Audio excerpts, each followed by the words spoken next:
Yo! How is everybody? Life treating you all well? Hope so. Good morning, good evening, good night.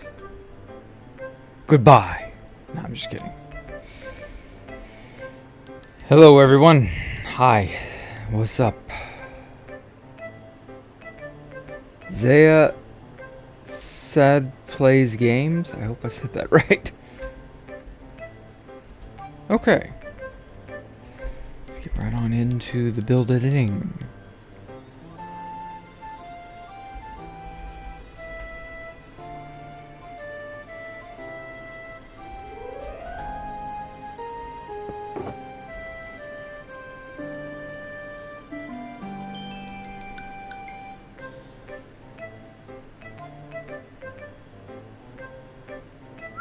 Yeah, that'll work.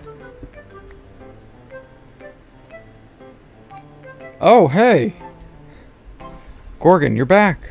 Well, not on your main, but still. Sup, man? How you been?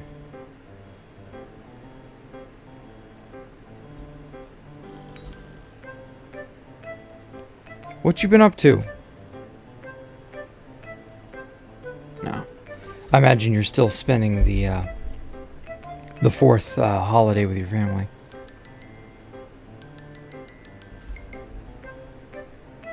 But thank you so much for donating again. Every time, I swear. Oh, you're working, okay. I understand.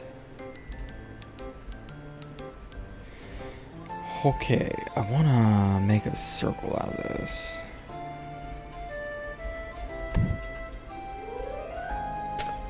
How big a cross was this again? 49, okay.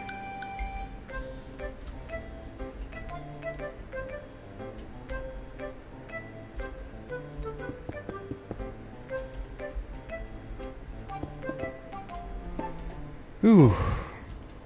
How am I? I'm doing great, thank you. You doing okay, bad kid?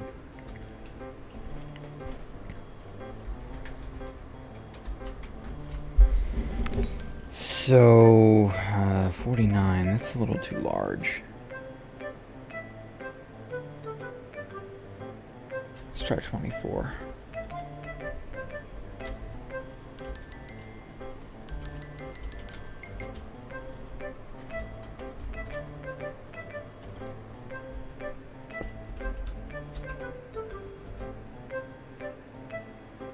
Hmm?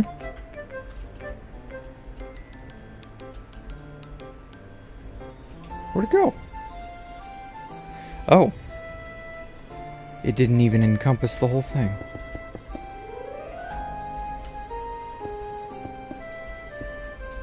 Dearie me.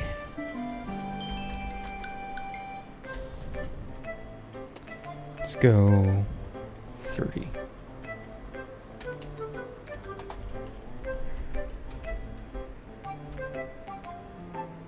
Oh, it still doesn't. Trying to get the corner here. Which part is this? That'd be 42. Looking awesome. Yeah, Space Valk 3 in Japanese. Well, it would still be Space Valk 3, so it wouldn't matter. You wouldn't notice any different or much of a difference. Try 35. Perfect. Just barely.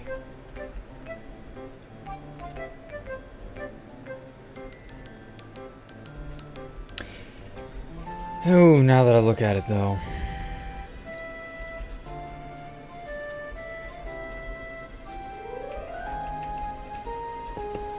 Gonna have to move it over just a tiny bit. Nice background. Yeah. Can you get a high? Hi, Nakshatra. I hadn't seen you in a while. I don't think.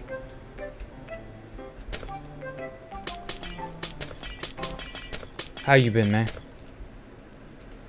This is starting to take shape. I know. Is World Edit out for 117? For Fabric it was, yeah.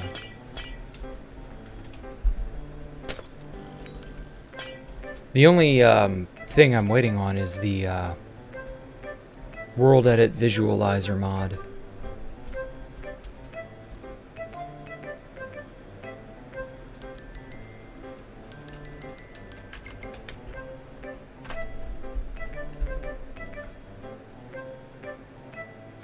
Sadly, maybe a while.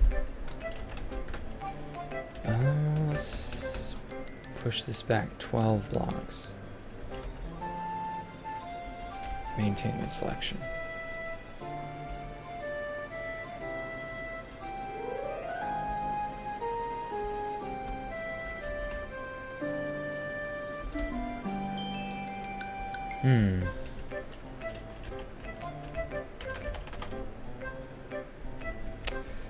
That's unfortunate.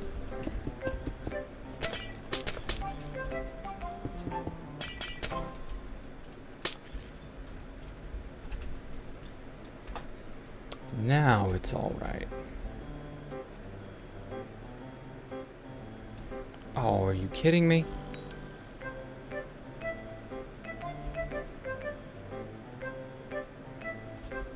Well, that's not too bad. I'm mostly just trying to move it to where this edge here doesn't conflict with these lampposts.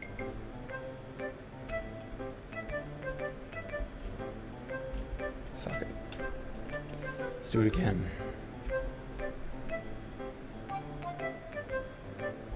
That's not too bad. Ooh. Might conflict there.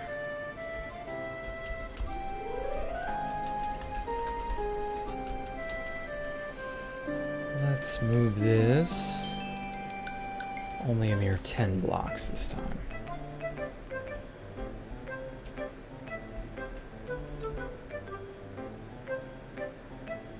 What?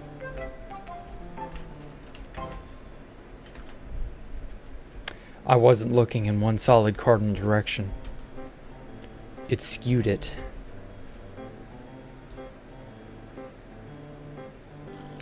The fuck?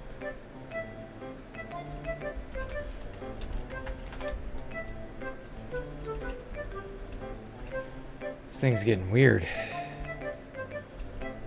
Okay, do I rip the skin? What?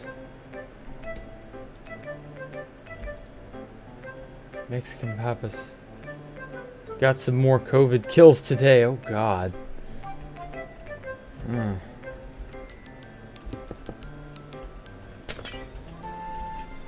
stop doing that, COVID-chan. Bad.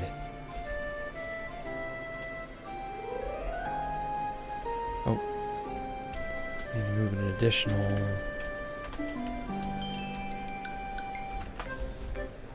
two blocks.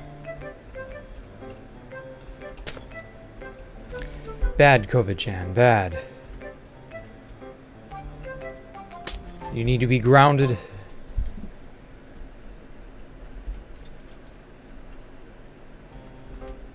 Anyone else want to be infected? How much time will it take? I'm trying to aim for the end of the year, but like, no promises.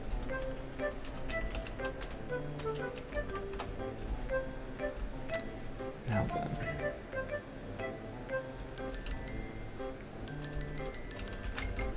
Let's move this 10 blocks. Should be fine. 10 blocks.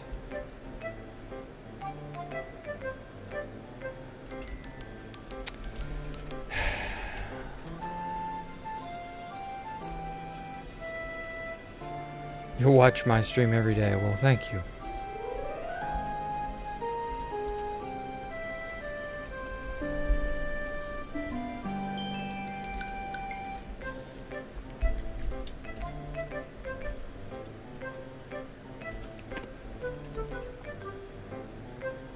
Please move it all properly. Perfect. God, that was too much trouble. Okay. But it doesn't look like its base will interfere with the building, or the lighting posts down here. Alright, cool. Got all that set. Got my concept art for how I'm going to enclose the building.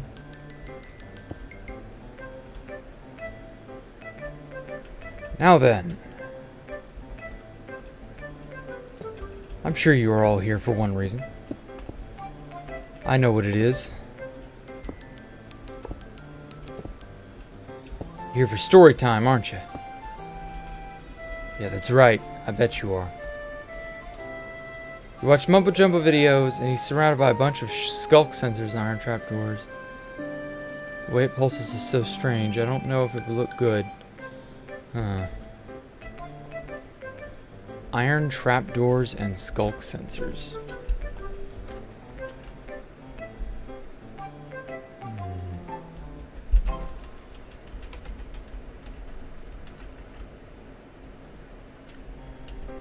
Yeah, I don't have that data pack installed, so it's kind of irrelevant. I'm not capable of spawning that in because it doesn't exist yet. I mean, I might try skulk sensors when they come out, but I don't know.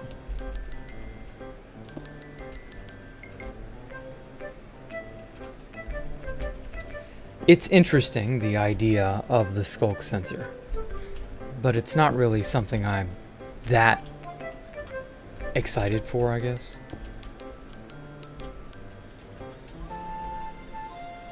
I don't know.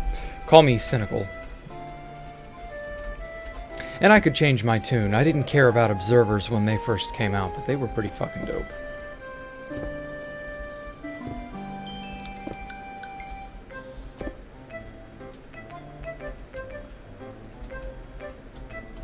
So it may just be a matter of time. I don't know. Okay. Let's get into it proper. A juicy schematic. Ah, well, good. I hope I can continue to influence and inspire you, COVID-chan.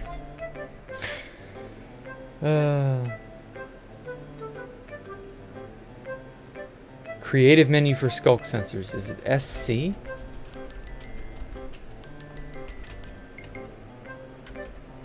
SK doesn't yield anything. Yeah, no. No, they don't exist. Not yet.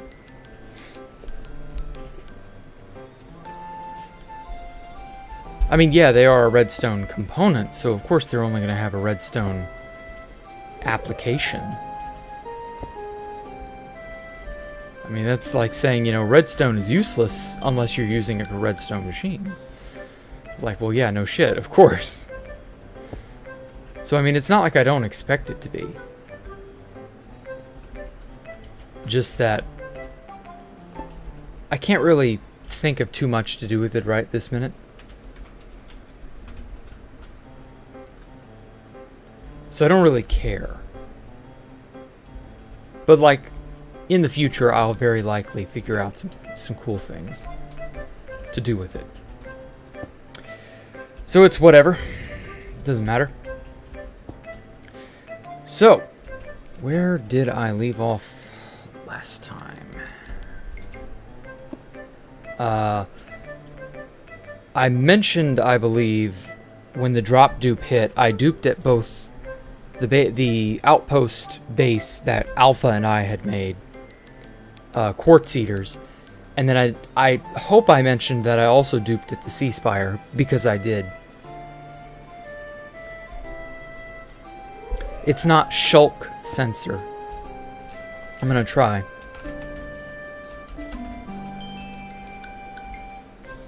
Shulker box, shulker spawn, black shulker. See, no, it's not shulk sensor. And I'm gonna try SC.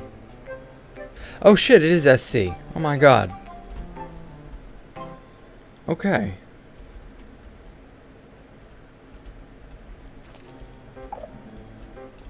Uh-huh. Interesting.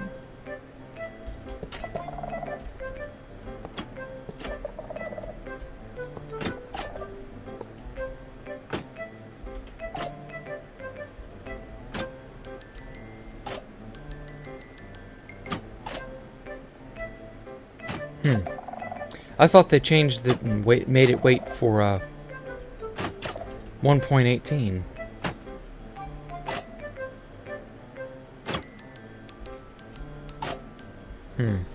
Well, you can't make that trap.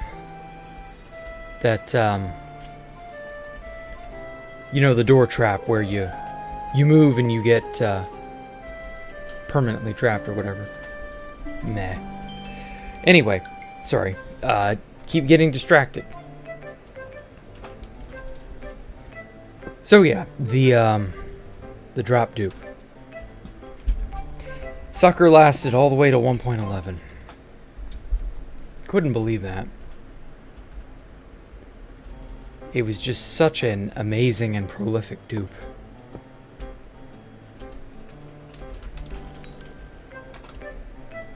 Ooh. Let's try 20. Nope. 30? Ooh, close. About 35 across. But yes, this dupe. It was something.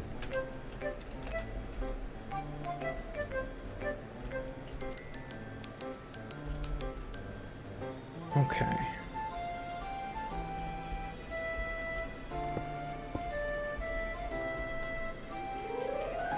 So,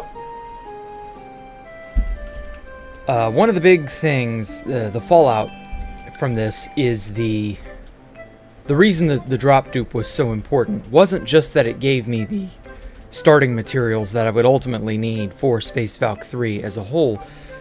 It also gave everybody else the materials they needed to build their bases, and a lot of bases came about as a result of the drop dupe. But it was also an opportunity for a certain group of ne'er-do-wells to take advantage of everybody's ignorance, and a ratted version of Forge Hacks was circulated. This ratted version of Forge Hacks basically gave away your coords every time you attempted the drop dupe. And it was pretty nasty because just about everybody downloaded it and used it in some way. And this does factor into Space Valk 3 because, ironically, looking back, knowing what all I know now, the nerds got the copy of Space Valk 3 from the NoComs exploit. But ironically, the nerds' very client, Forge Hacks, oddly enough, ended up being the saving grace of Space Valk 3 in a strange, roundabout sort of fashion. It's just like, you can't make this shit up. You can't artificially orchestrate something like this. Like, this is just one of those serendipitous things that, like, I don't know how to describe it. Like, sometimes the winds just blow in your favor and there's nothing anyone else can do about it. It's quite funny. And so the seeds of that were sown at the end of the drop dupe. The drop dupe ended up being a lot of people's ruin, very unfortunately. Because people were, you know, ignorant, for lack of a better term, and they got their coordinates exposed, you know? What can you do? It was a very sad time, but that's life. Wait. What am I doing? I don't need to do it that way.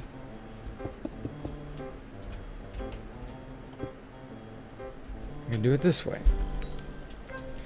So yeah, it was an unfortunate time for a lot of people. And it's also around this time, yeah, here we are, that we started scouting out the location for Space Valkyria 3. Now, it's important to note that the location was 1 kilometer away from this location over here. And you won't be able to see it from here because I've probably erased everything by now. But I want to say it was... I can't even remember the direction. I have the coordinates written down. It doesn't really matter. But the important takeaway is that this former location,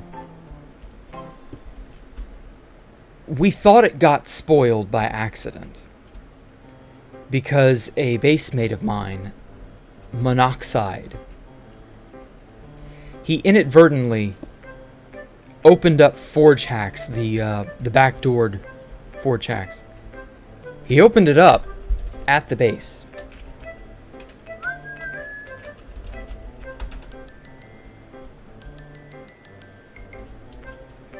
Oh, who just donated? Oh, hey, Mocha, thank you so much. What am I building? I'm adding a shell to the virtual reality sort of space that I created. The Womp's Fortress. What I was going to do is have multiple sort of shell states, and they'll all be Super Mario 64 levels.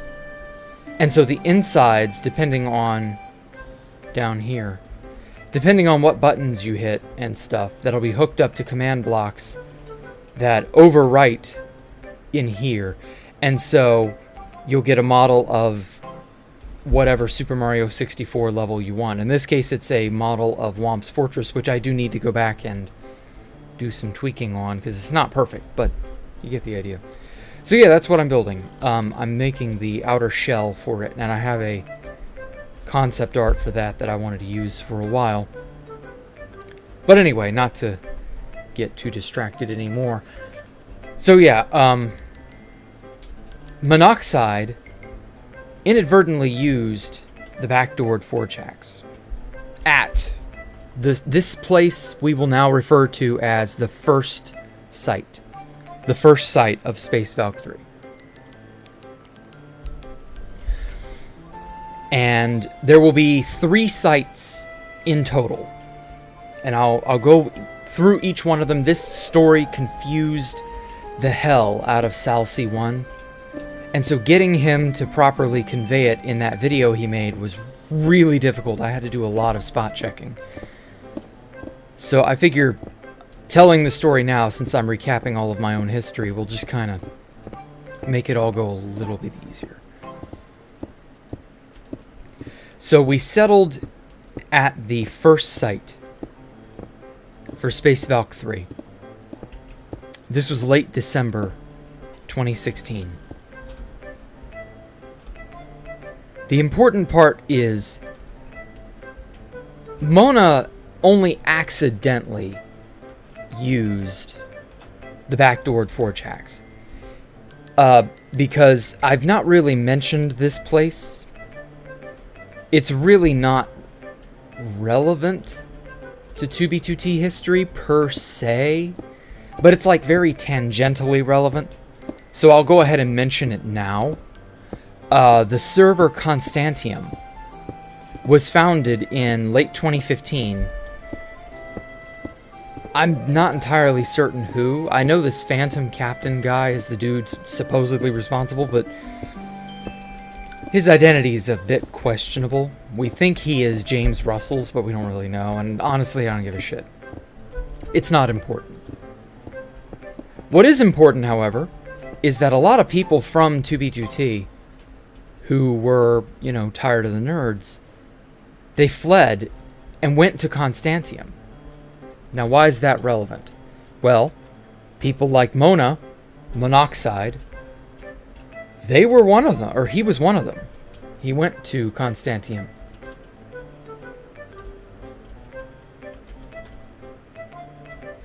There we go. And one of the first things when the drop dupe happened is that everybody on Constantium got a hold of the drop dupe pretty much just as fast. Though from what I understand, the drop dupe was patched on Constantium much sooner than it was on 2B2T, because that sucker lasted all the way till 1.11, which was, I want to say that was like right after Thanksgiving 2016, if I recall. So the drop dupe lasted a long time for as powerful a dupe as it was. So one of the things Mona loved doing when he heard that there was a backdoored forge hacks, because Mona's, you know, Mona's a bit of a troll, he immediately started using that backdoored forge hacks on Constantium intentionally, because a lot of new fags started going, hey, 2B2T is a little too full. What are some other clones that we can play on? Oh, hey, well, there's 9B9T. There's Constantium. And so everybody flocked to Constantium for a while there. Remember, this is pre-whitelist, so you couldn't, you know, you could get on pretty easily. Nobody was really stopped. And it was just kind of a pain.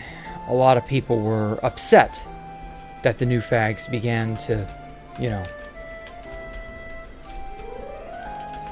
I mean, they were very much a plague on Constantium as much as they were on 2B2T. So one of the things Mona loved to do, now that, you know, the drop dupe was a thing, was he'd go to new fag bases on Constantium, intentionally using the backdoored forge hacks, and he'd dupe at their bases, trying to, you know, get into their good graces and make them think that he was, you know, friendly and all that. And of course, this led to many different places on Constantium also getting found out and griefed by Nerds Inc. It was all quite funny. Because they never saw it coming. Never saw it coming. But then Mona accidentally joined 2B2T while using the backdoored forge hacks. And Mona was deathly afraid. Because he knew, you know, he knew that,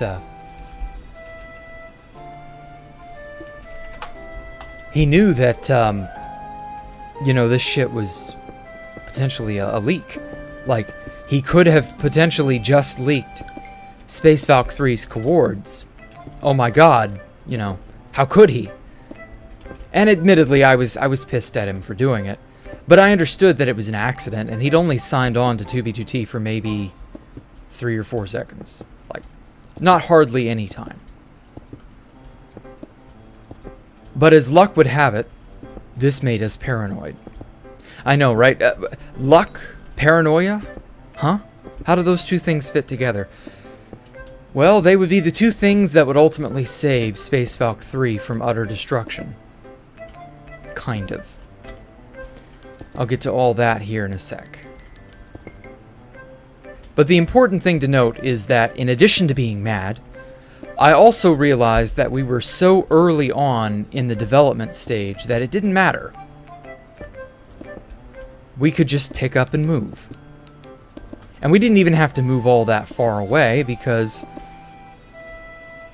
that was utterly stupid. We should have moved further away, but for whatever reason, I figured, 1 kilometer isn't that bad. We can move a kilometer away and it'll be fine. Yeah, I'm simultaneously happy and very annoyed that I didn't choose to move much further away. But at the same time, the fact that we didn't move much further away saved our asses. It's very strange. It was a series of like I said earlier, you could not have orchestrated this intentionally.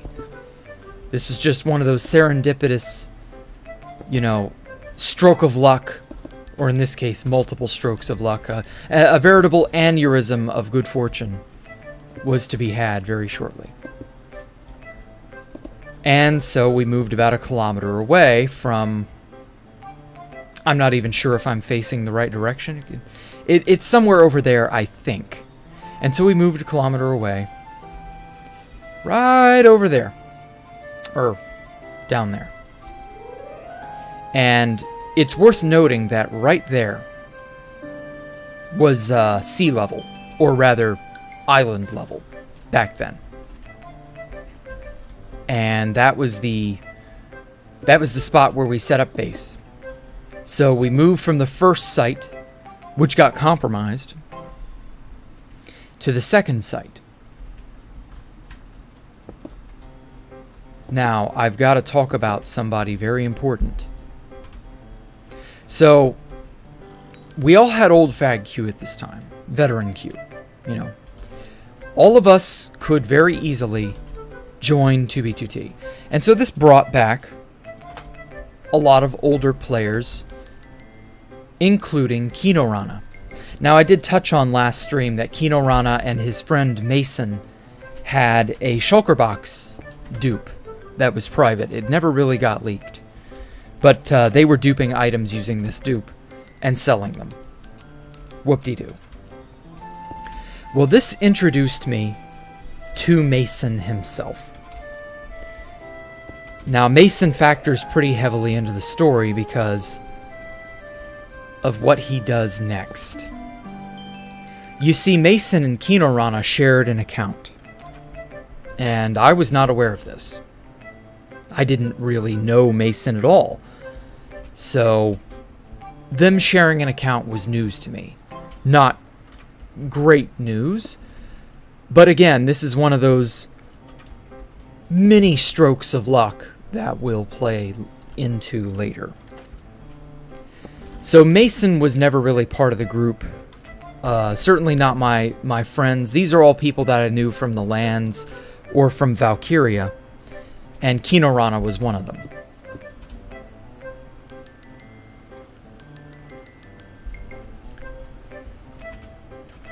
Mason was a bit autistic. There's no good way to put it. He really genuinely was, and still is, autistic. I don't know if he's legitimately autistic or just, like, eccentric. He comes off more as an eccentric when you talk to him and not actually legitimately autistic. But he describes himself as autistic, so I'm going to go with it.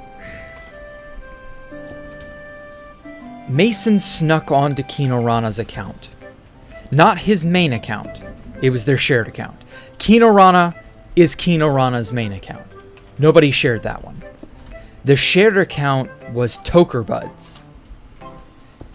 So Kino Rana joined and came to the first site on Tokerbuds. Now, at this time, unbeknownst to us, the first site of Space Valk 3 had legitimately been compromised. We thought it was because of backdoored forge hacks. That was wrong. It was not compromised because of the backdoored forge hacks. It was compromised because Mason joined on Tokerbuds without anyone's knowledge and took a screenshot of the coords of the first site. Now, Mason was not antagonistic. I don't want anyone to think that. Mason's actually a pretty good guy. He's just eccentric. It was very hard to get a read on him the first few times I was talking to him, but, you know, I have the benefit of hindsight nowadays. But that was then, this is now. Mason promptly took that screenshot of Space Valk 3's first site somewhere over there, and then promptly forgot he took the screenshot at all. And throughout the rest of 2017, because we're getting close to 2017, so I'm just going to jump straight to 2017 now. Throughout the rest of that year, he would be a pretty good guy. Not going to lie. Now remember, Mason forgot he took the screenshot. Still has it. It's important, but he forgot. So the next few months pass by.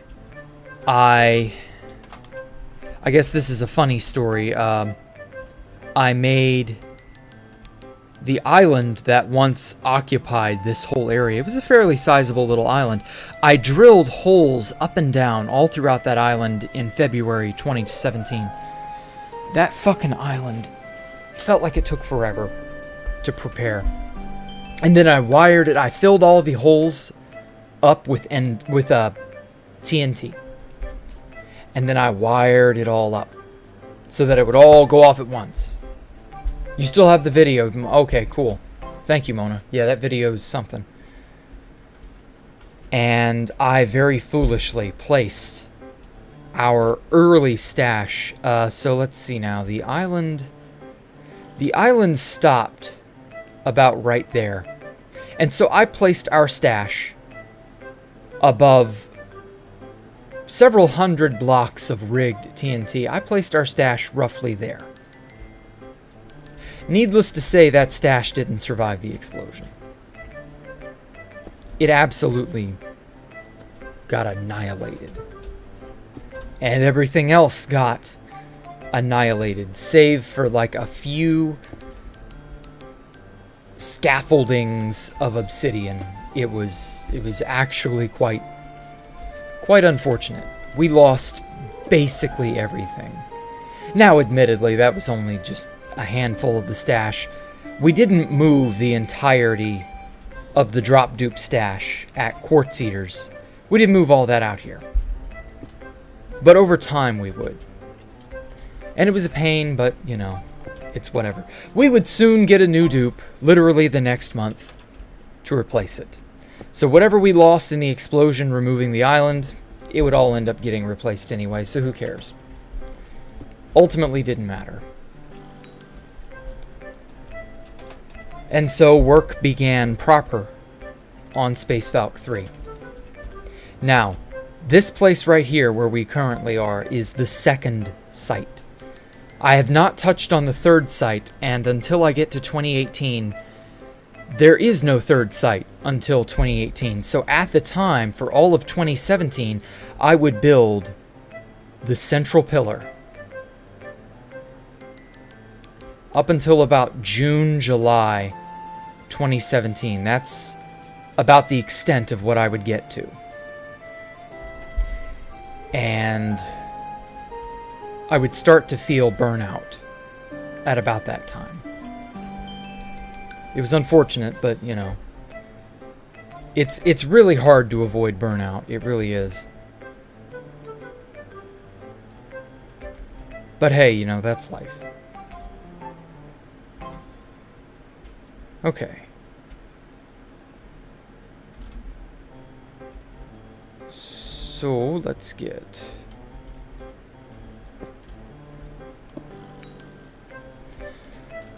Okay, let's find that cylinder command.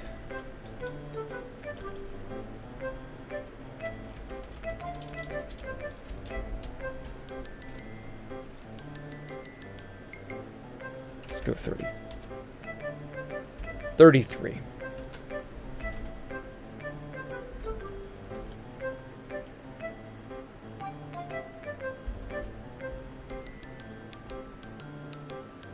Okay.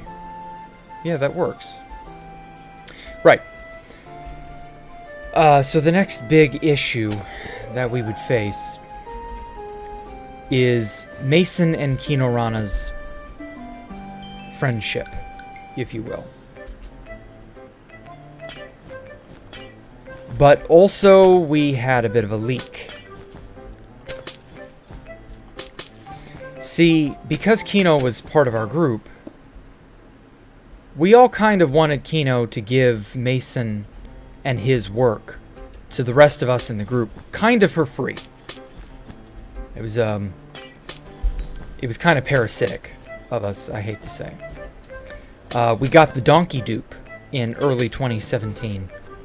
This was the donkey dupe where you would put shit in a donkey, bring it down to like half a heart, and then you would shove it through a nether portal, and there would be a cactus on the other side of the nether portal, which would kill the donkey, because donkeys are... or entities, when they go through nether portals, are duplicated. But the duplicate is destroyed on the same dimension side. so as to prevent item duplication.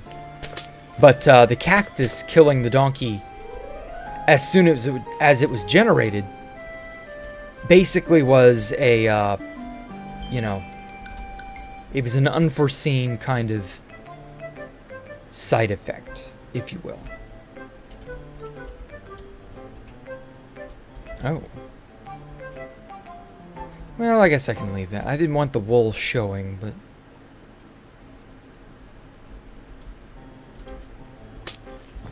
I guess that looks fine. Yeah, I guess if it's just the corner, the wool showing's fine. But anyway, so the big problem was that we got very, you know, demanding of Kino and Mason. But specifically Kino.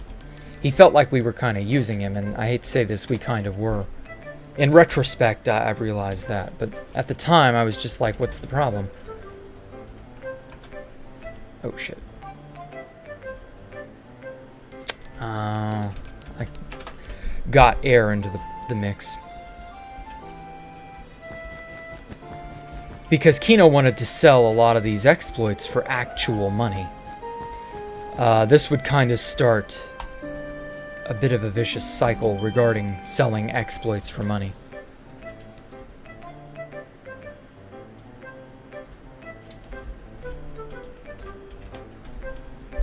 Unfortunately, people, you know, when money is involved, people get very overprotective and very, very nasty.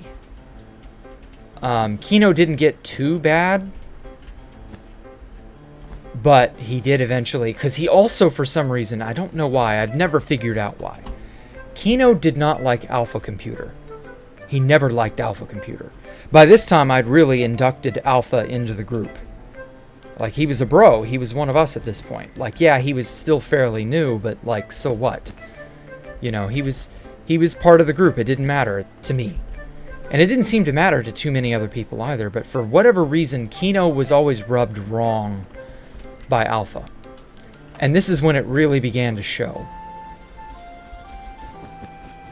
The big problem was Mason and Alpha kind of hit it off right away and also became friends. So, to a degree, I think Mason, one of Kino's close friends at the time, suddenly becoming friends with someone Kino didn't like, that might also have factored in just a tad. I couldn't really say as the true whatever, the true motivation, the true whatever feelings Kino had on the whole deal. Like, that's Kino's. Like, he's never told me, he's never any of that. He's never come clean about it. He didn't care to tell us. So, you know, his reasons are his own. That's really all I can say. So, it's at about this time that Kino, I want to say this is March of 2017. It's at about this time that Kino realizes something important. Drama aside, this importance is extremely important for the server as a whole. Kino realized that illegal items were viable again. Now, I don't quite know what it was that tipped him off, or if somebody said something, or like what. I don't know. But I do know that this is when the big tide of illegals begin to come out in force. So many, many years earlier, Kinorana had somehow gotten a hold of pig spawners. I couldn't tell you who. I imagine it was probably Pyrobite, but I don't know for sure. If Kino told me, I've forgotten the story as to how he got these, but whatever. Doesn't matter. Kino got pig spawners at some point in the distant past. These pig spawners, he very prudently put in item frames, and he sat on them. Didn't tell anyone where they were, didn't load the chunks, just very, very quietly kept it to himself. Very wisely, might I add. And wouldn't you know it, now was the time for that preparation to pay off. I want to say in mid-December, because I mentioned to Kino in mid-December, I had gotten stacked armor from Offtopia. I mentioned that to Kino. So I want to say that mentioning the stacked armor, because stacked armor, there's no way at that point in time that stacked armor, this is late December 2016, there's no way that that wasn't an illegal item at that time. Because, I mean, it's fucking stacked armor. How is it not, you know? So I think it occurred to him at some point around March 2017 that illegal items were viable. And because they were, you know, around in some shape or form, that's what led him to experiment. Now, Kino was well aware of Kane's Law, Silver Crown King, and my raiding of Tristan's stash a year earlier. Quite funny that it took about a year for that stash raid to really come up before the relevance of that raid would really peek through. So Kino goes, he has a dupe, and he goes to his secret whatever stash and gets these pig spawners and duplicates them. He and Mason figure it out, and then they figure out how to place them. Because as it turns out, placing them is fucky. You have to put them in a hopper. Yeah, those of you who did the 32k PvP meta, you'll remember putting stuff in hoppers and taking them out and having to stay in a hopper to be able to do anything. Well, that started with pig spawners. And Kino, Rana, and Mason were the ones who figured that out.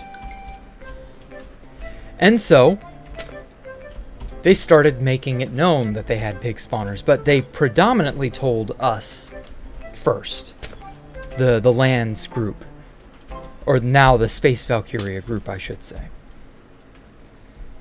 And eventually, Alpha, somehow, I guess Mason gave it to him, Alpha got a hold of pig spawners.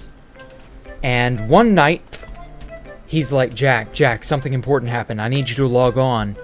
And I log in at the new Quartz Eaters. And I'm like, what's going on? And I log in, and I'm trapped in a house made of pig spawners. And I'm like, what the fuck? And he's like, yeah, we got the secret to placing pig spawners. And I'm like, what is it? And he's like, yeah, you got to put it in a hopper. And I'm like, oh yeah, duh, the plugin doesn't check hoppers. Why it doesn't check hoppers, I'll never know. It didn't at the time. I think it does now. But at the time, for years, literally years, it never checked illegal items in a hopper. It was so strange. But whatever, that's how it was.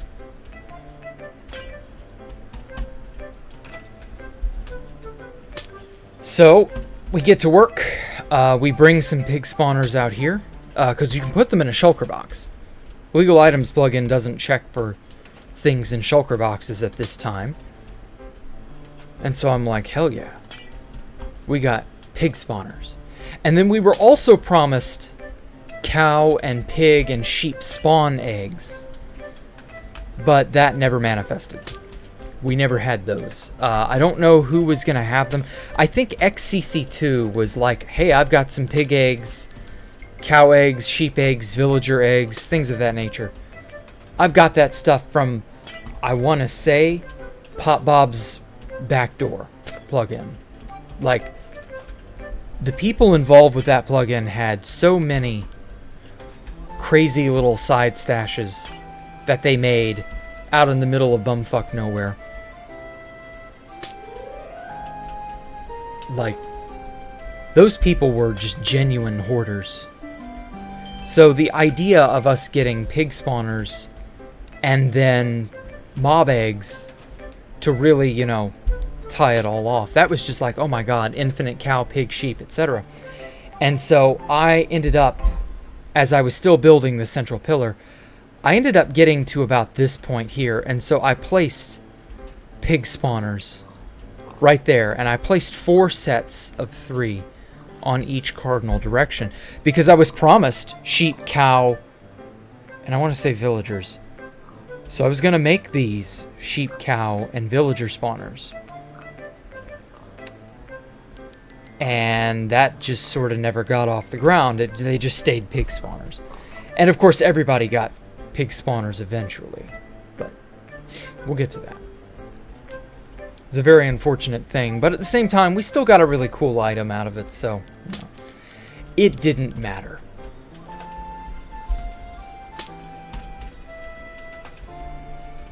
Funny enough, pig spawners at the time, I just thought they'd be useless. Like, they were just a fun decoration. Like, they were valuable in the end, because there's no way in hell we were going to schlep pigs out.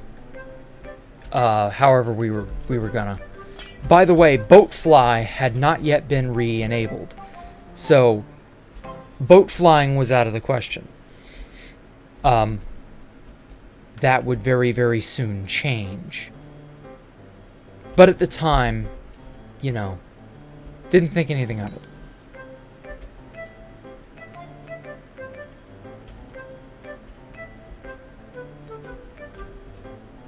Yeah, right here.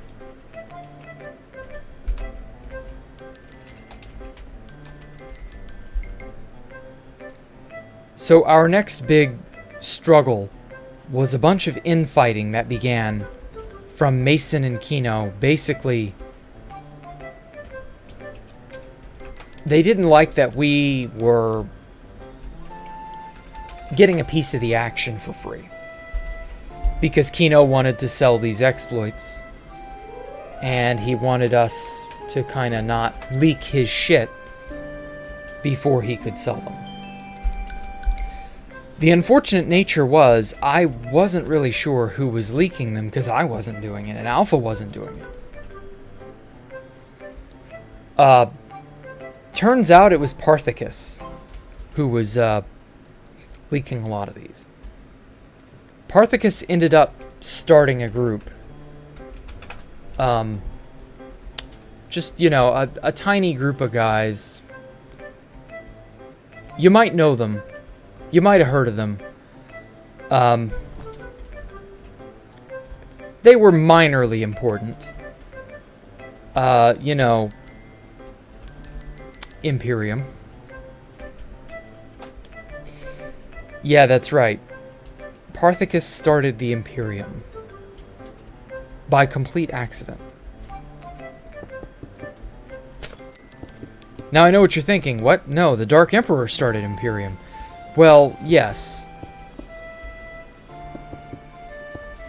But at this time, for whatever odd reason, Parthicus had a group of new fags that he favored. I don't know why, but he did. Yeah, they were the founding members of Imperium. For whatever reason, he took them under his wing, and he started teaching them stuff.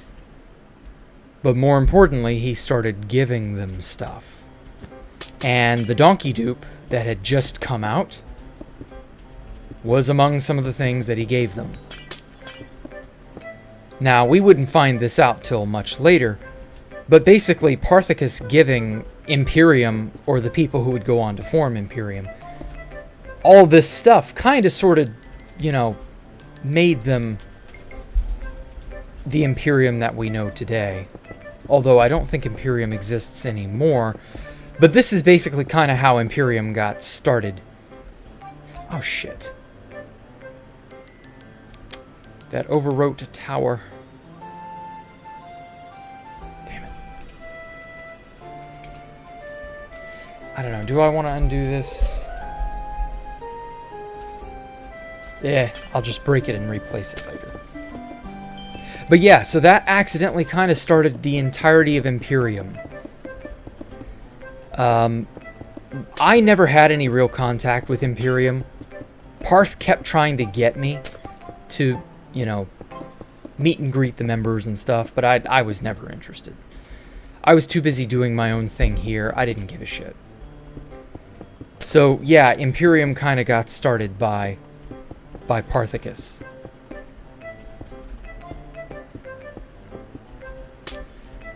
And our biggest problem was that this caused a lot of drama.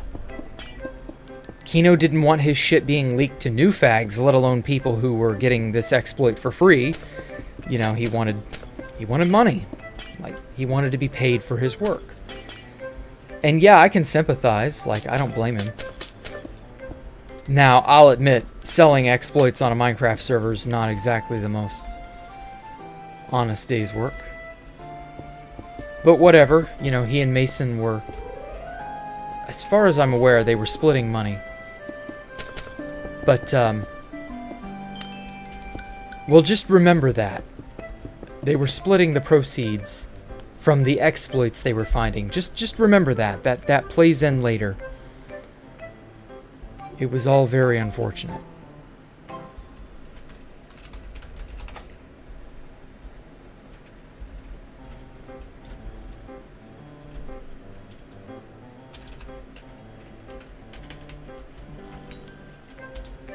So, Kino Rana basically started saying it around... It was around April 2017. He was basically done with us. He wanted nothing more to do with me or Alpha, the group as a whole. He wanted out. He was done. He was tired of us mooching off of him. Can't much blame him. We did do that. And ultimately, Kino wanted to kind of make a name for himself more than just being a friend of Jack, being, you know, associated with Valkyria, things of that nature. Kino was very kind of standoffish. But I feel bad. Like, I really do. I didn't want to make it seem like we were ungrateful. But, like, I did get very tunnel-visioned making the base. Oh, hey, Super John Knot. Thank you, man. I didn't expect you to donate. You gotta stop doing that, man. But thank you so much, though. Storytime's amazing. Yeah, I try to tell it as good as I can. As good as I can remember, anyway. But, anyway, not to get too off track again. So Kino Rana pretty well splits from the group at this point.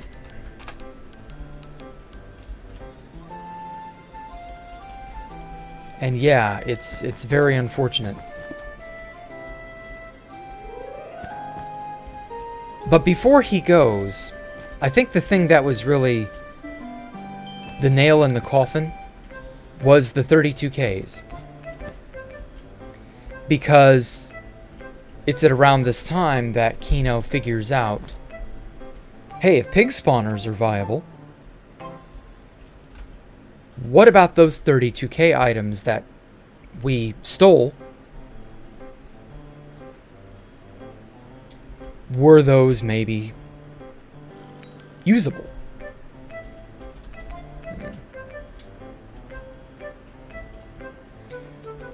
Turns out they were extremely usable, because all illegal items had been re-enabled.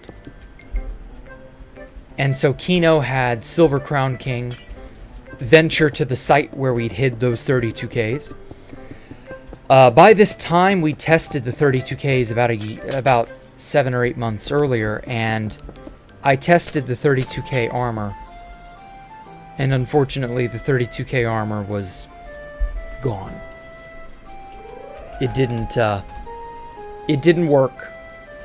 32K armor was reverted. Oh well. No big deal.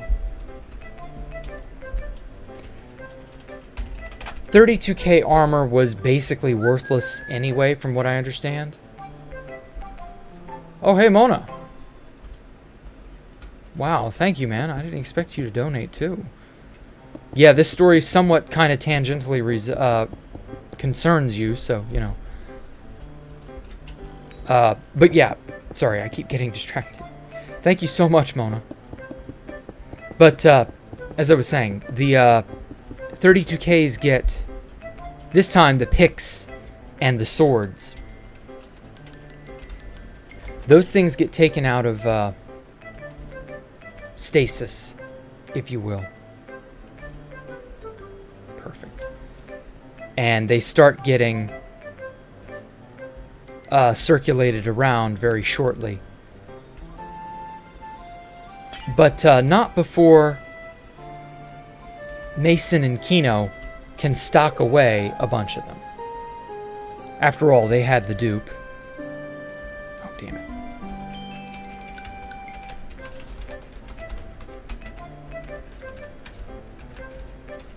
They had that donkey dupe, and they were... Oh, son of a bitch. Replace sea lantern with air. There we go.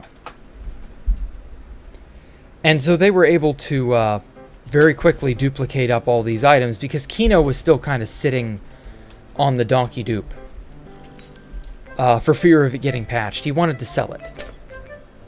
He did ultimately sell it, but he also wanted to bundle 32Ks and other things, pig spawners and stuff. He kind of wanted to sell all that stuff at the same time as sort of like a bulk deal because... yeah, it would really, really sweeten the deal, and he'd get a lot of money out of it, supposedly. Well, he did eventually find a buyer, and once he found a buyer, he said he would give us all those things, 32Ks, the donkey dupe, you know, things of that nature. And he was true to his word. He did give us all that stuff. But he made it known that he didn't want Alpha getting a hold of this. He wasn't happy that Alpha was involved. But, like, the funny thing is, Alpha found boxes of 32Ks basically all by himself. Because Mason and Kino, very rapidly, due to their paranoia, they wanted to move stashes to where they couldn't be found as easily because they kind of goofed up. They made it very easy to get found, and so they were moving. And in their moving, Alpha found 32Ks in some shulker boxes. Just, you know, whoops, random shulker boxes just seemingly out of nowhere. And he confronts me about this. And I'm like, oh my god, you found that. Whoopsie. And I was like, yeah, Kino didn't want you knowing about that. And he was kind of upset. But he kind of understood that Kino didn't like him. And I tried to make it known that, like, I was against it. But that, you know... It was all just very silly, is what it was. Like... shunning Alpha in that way was just kind of left a bad taste in my mouth. But Kino was very soon to depart from the group anyway, so it would not matter for too much longer. Oh, Cocainer. I love your name, man. Thank you. DKK. What is DKK? Is that Deutsch Kroner? I've never heard of that. No, kroner is like the Swedish currency. I don't know what that is. Whatever. Doesn't matter. Thank you so much for donating, Cocainer. Danish. Okay. I was close. Not that close, but, you know. Anyway, yeah, I keep getting distracted. So the 32Ks eventually get circulated to us, and we start having fun with it. I demolished an entire Endstone Island using a 32K pick. Simply because it cut through endstone like butter. It cut through obsidian like butter. We ended up demolishing, because at this time, due to the prominence of crystal PvP, in April, May 2017, end spawn and nether spawn was just covered in obsidian. People really liked, you know, crystal PvP. And the 32Ks were, they were a godsend. The ability to just cut through obsidian like a hot knife through butter was just, I just can't describe how amazingly satisfying it is. Some people got to use it, but most people haven't. It was something. It was really something. And so we quickly made short work of nether spawn. And people were just like baffled how all the obsidian and nether spawn disappeared overnight. And I just couldn't help but chuckle to myself like, yeah, you bet it's gone. Actually, I think I'm going to keep this.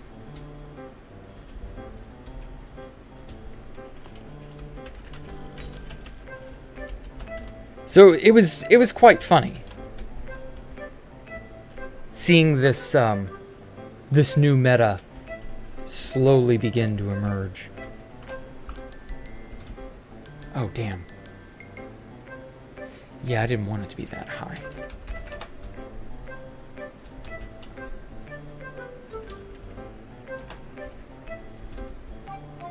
Oh good.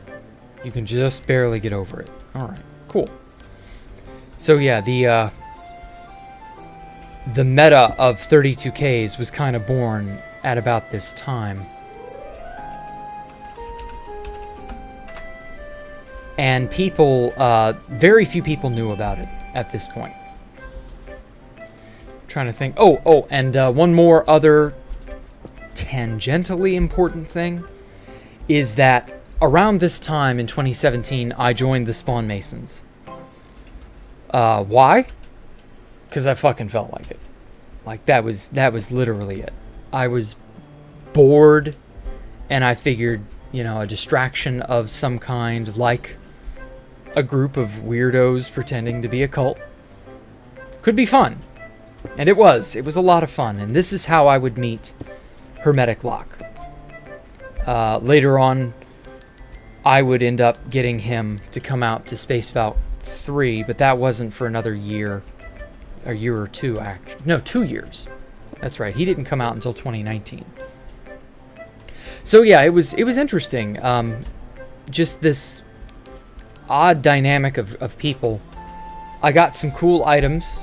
I got to meet and see some cool bases, and people were building lodges and stuff.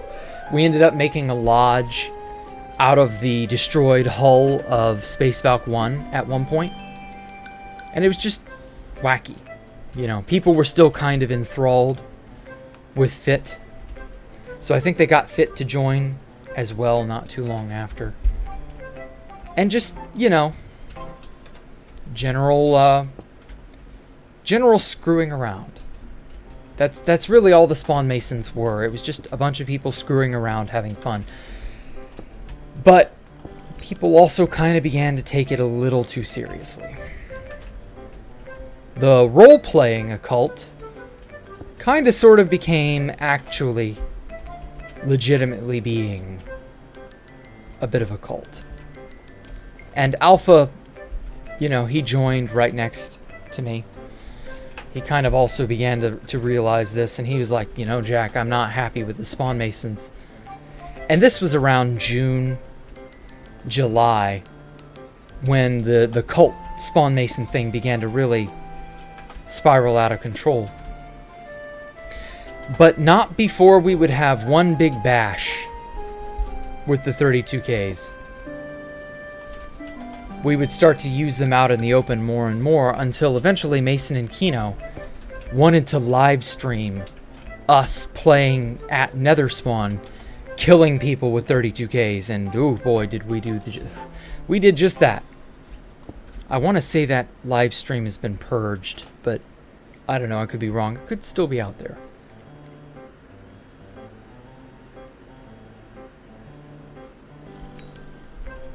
Last few vids from Herm, his weird mental health. No, I haven't talked to Herm in a while. As far as I know, he was doing okay, but I couldn't tell you now. I'll have to ask if you're that worried about him. Yeah, then house patched Elytra. Right.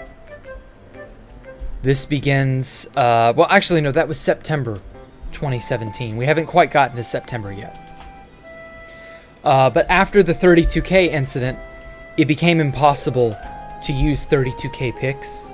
And to use a 32K sword, you had to be in a hopper. So this is where that meta began to develop. But we would kind of sit on 32Ks again for another year because while they were usable, kind of, they could sit safely in a shulker box. They were effectively worthless. At least we thought. But we knew that people would kind of jump at the idea of getting one. But we kept that in the back of our heads. So 32Ks kind of fall off for the rest of 2017. We don't really bother with those. And so I kind of go back to building. The Spawn Masons fall apart in August 2017. And that was really like the most tragic thing. Because this thing that Herm had created kind of, it spiraled out of control, and he didn't really like how it devolved into shit flinging, as so many things seem to. And so Herm, you know, he nixed it. For a while there, he nixed it because he was like, I don't want this group to be more of a pain in the ass than it's already become. The Spawn Masons would eventually reform, but I wouldn't be part of it. I got bored of it. I had my fill. And so August turned to September. And yeah, this is where the long drought of Elytra fly happened. No Elytra in any way, shape, or form. And wouldn't you know it, the day House patches, or disables rather, he didn't really patch it, he disabled them. The day House disabled Elytra was September 11th, 2017. I remember because everybody was all like, September 11th, remember September 11th. And I was like, oh, yeah, that's kind of sad. And I get on 2B2T from, because they were enabled that morning. And I go to work, and I get home from work. And they're disabled for 2 fucking years. And I'm just like, oh my god, why? But yeah, they were gone. No Elytra from that point forward. It was very unfortunate, but yeah. That's, thinking back, that's probably why No Comms was developed when it was, is because everybody could fly with Elytra. Oh, and chunk finding, chunk exploration really became popular around this time. I want to say the chunk trail exploit was discovered in September. I can't be certain. But yeah, that's around the time chunk finding began to really pop off. It was so unfortunate. 'Cause, well, I'll get to that part of the story when I get to that part of the story. So it's worth noting that another one of those serendipitous happenings that saved Space Valk 3, if I hadn't joined the Spawn Masons, this event would not have happened. Now, before I get into the event itself, I've got to tell more about the person in question. This guy, the person in question, was Lane. Now, some of you may not know who Lane is. Some of you might remember Lane. Most of you probably don't care. Lane was basically just a teenager. He wasn't anything or anyone spectacular. He was just some guy. That's it. But the way he was cringy. Because he was a teenager. You know, most teenagers are cringy. Just is what it is. Lane, because of his cringy behavior, got kicked out of the Spawn Masons. Well, I had known Lane while he was in the Spawn Masons, and I liked him enough. I mean, I didn't really have a strong opinion on him or anything. I kind of got the vibe that he was a cringy teenager, but I didn't ask or say anything.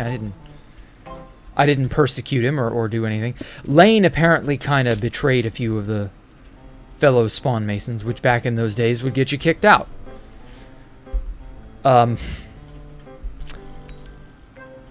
This is also right around the time of the Summermelon incident, which is what got Fit and Alpha kicked out, and ultimately led to the entirety of the Spawn Masons the first time kind of just sort of becoming an absolute shit show. Because people were upset that Fit could grief and make a video about it, but Alpha, who was also involved, Alpha got punished, but Fit got off scot-free. Well, I mean, it was an obvious double standard. But, like, in my opinion, it was just unnecessary drama. And Alpha was just kind of trying to make an excuse to get kicked at this point anyway, just because he was tired of the... people were taking the Spawn Masons way too seriously. They really were. And for whatever reason, Lane's cringy behavior rubbed Alpha the wrong way, and Alpha really, really, really wanted to mess with Lane. He really loved messing with and griefing Lane's bases and things of that nature. Well, of course, in turn, Lane didn't like Alpha. Can't much blame him. I mean, you grief someone's stuff, they're not gonna like you. Duh.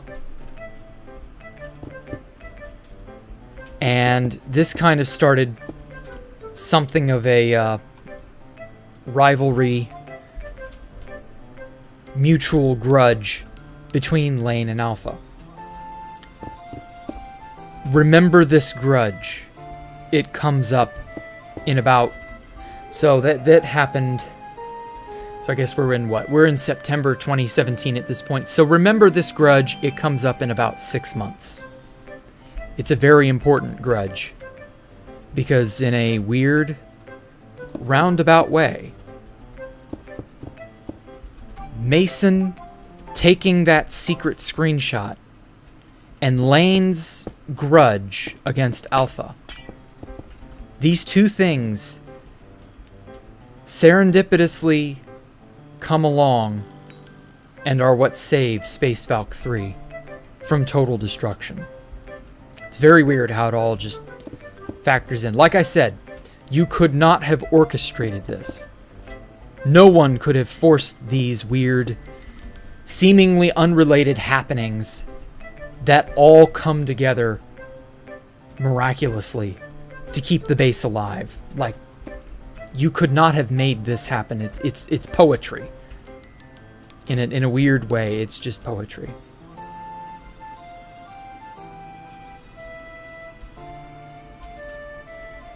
So, September very quickly turns into October. And yeah, like from October to February 2018, a lot of fucking nothing happens. I just continue building, and this time I'm building up to... I get to about here. To the part where the beginning of Rainbow Road is. And this is the part where, I've mentioned this on stream before, this is the part where the arms here, the south, north, and western arms were off by 1 block, and the eastern arm was the appropriate length. And so the circle that I calculated it using the diameter that the eastern arm was based off of, or the radius that the eastern arm was based off of. So the western, southern, and northern arms also would have to be based off of that same radius for this circle to meet up properly. And because those southern, eastern, and western arms were wrong, this middle portion would not meet up right. And this was November 2017 when I discovered this. And I was at peak burnout at this point. And I was just like, fuck this. I'm going to take a break. And so that's what I did. I was completely done with 2B2T for maybe 3 months. And I just relaxed. I didn't have any reason to care or to be concerned with anything on 2B2T anymore. I was just happy to be free, essentially. Place. There we go.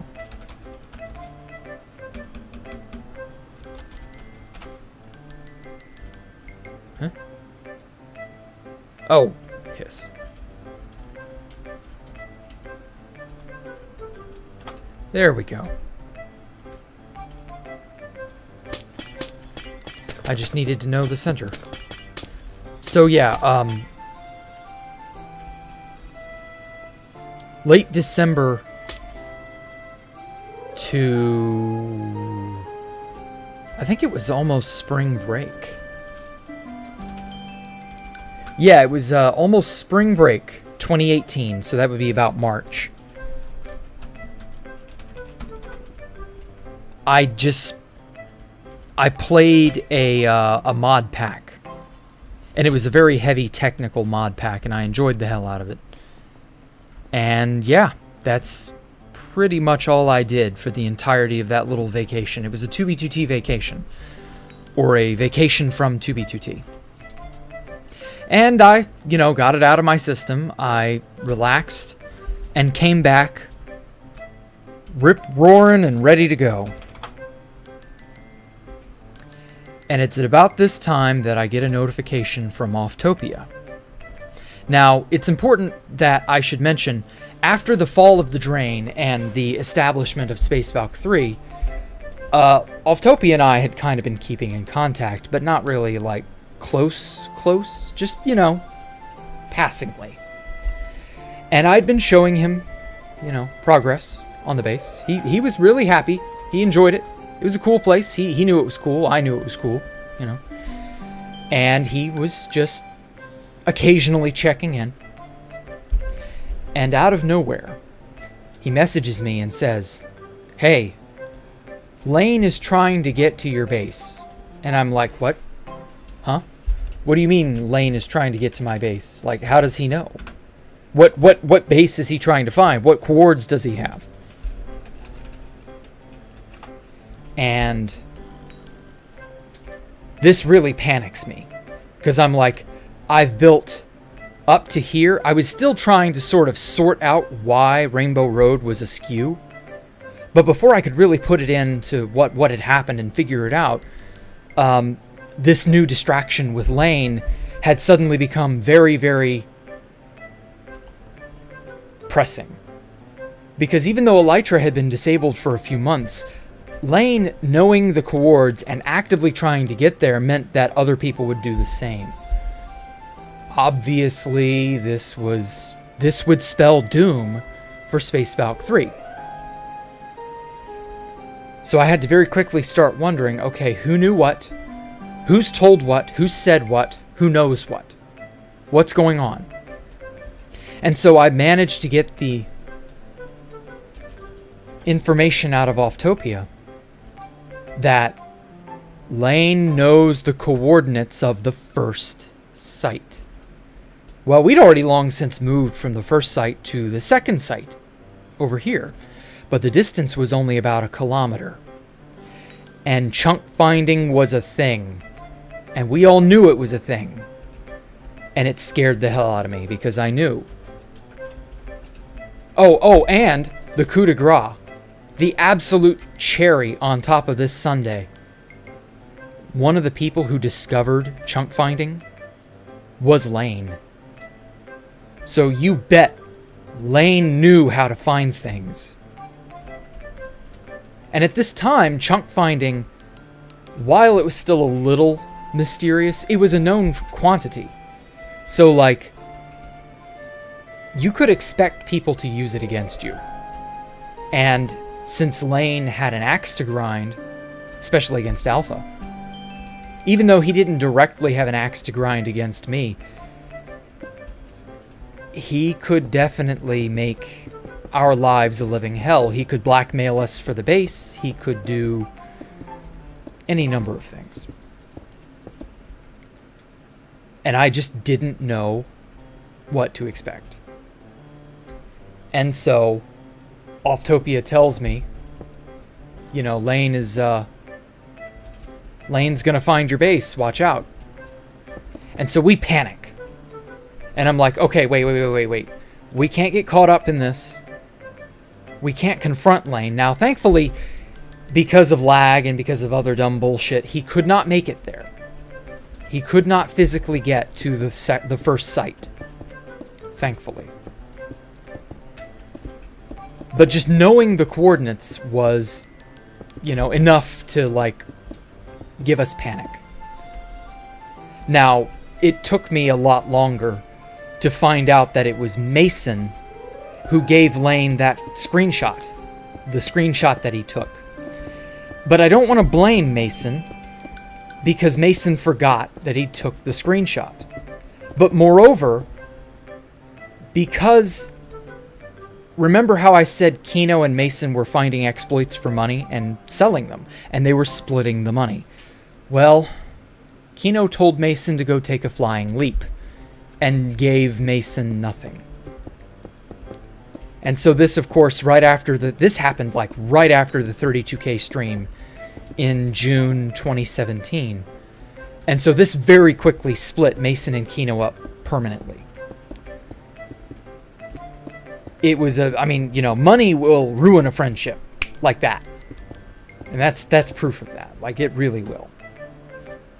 And so it was unfortunate, but it happened. So this caused Mason to want to quit 2B2T and really quit Minecraft in general. Unbeknownst to me, Lane had befriended Mason behind the scenes. It wasn't a nefarious thing. I guess Lane and Mason just kind of hit it off and became friends on their own, and whatever. Well, when Mason said he was quitting Minecraft, 2B2T, whatever, first thing Lane wanted was all of Mason's screenshots, because I guess he liked... You know, and to be fair, I've asked for other people's screenshots myself. Everybody knows the Judge Holden. Well, when Judge was quitting 2B2T, I asked him for all his screenshots. It wasn't for any purposes. I was just intrigued what he had seen. And to be fair, I mean, yeah, I can see that. And so I assume that's why, you know, Lane didn't know that Mason knew Alpha Computer and that Mason knew about Space Valk and all this. Lane didn't know any of that, I don't think. He didn't tell me. I ended up telling Lane about all of this, so Lane knows this entire story, and he was ecstatic that it ended up paying off for the better. He was actually quite happy that everything ended the way it did, because it ended up not having Space Valk 3 be destroyed, so it was actually quite happy. Lane never wanted to, like, destroy my base or anything. He never had an axe to grind against me. He was just mad at Alpha making fun of him, basically, is all it was. But he grew out of that.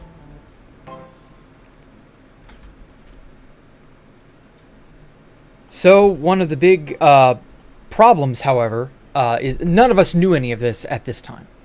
I gotta state that for the record.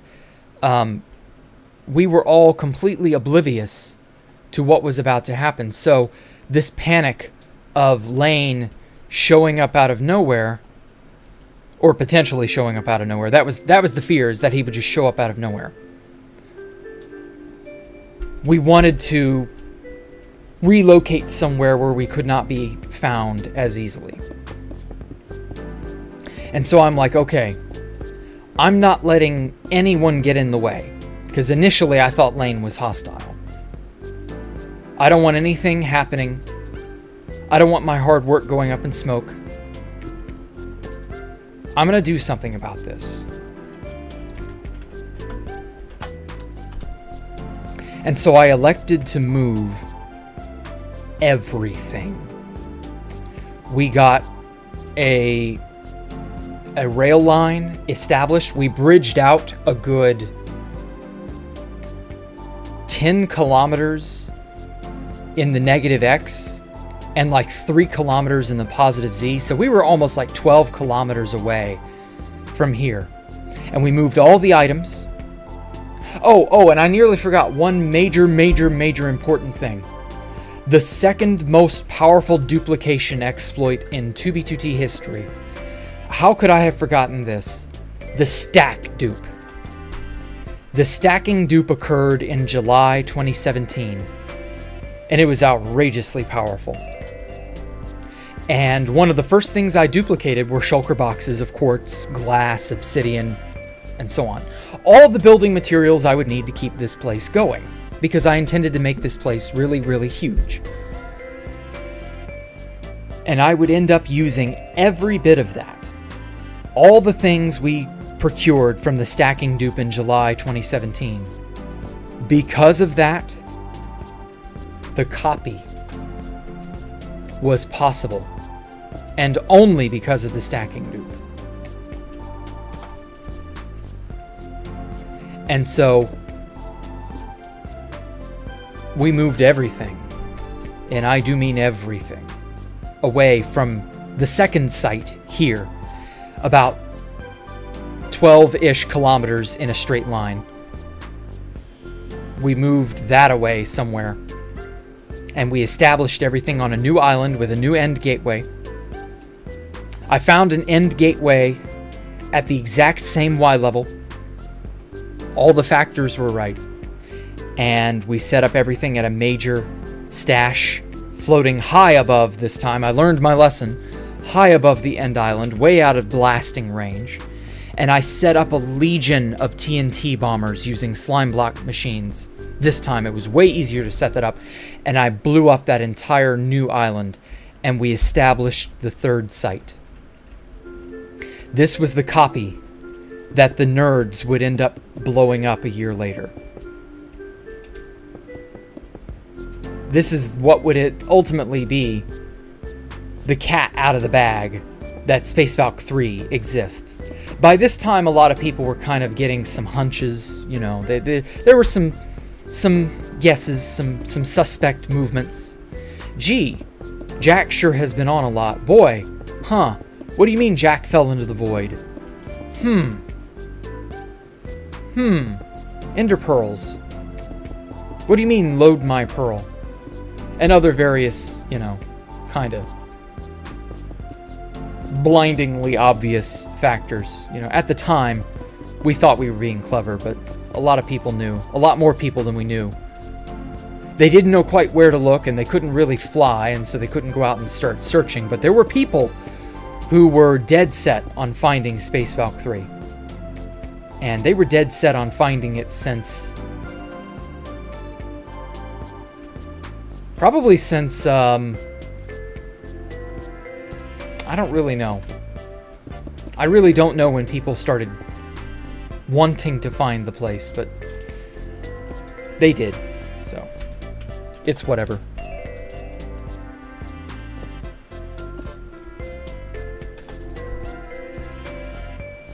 And so, with a lot of painstaking hard work, I ended up in about 6 months. What took me from February to November 2017 took me from April to about October 2018 to make an almost exact replica of the central pillar here. And then I was able to make the arms fairly quickly, fairly easily, because I'd already put the hard work of mentally designing everything. So actually making it, you know, putting the blocks on the server, is actually not that much trouble. I didn't use a schematic because I was not familiar with Schematica at the time. I kind of wish I had. It would have made the whole job go a lot faster. But regardless, yeah, that was definitely a thing.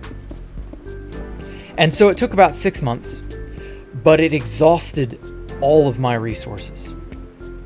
Everything that I'd had from the stacking dupe was all used up in an effort to make, yeah, right there, the copy. And by the time of October 2018, I was completely tapped out. We were once again very poor. But not that poor, because obviously we had an amazing base, or the beginnings of a really amazing base to show off. But, you know, we didn't have everything that we wanted. And I certainly didn't feel like the base was finished.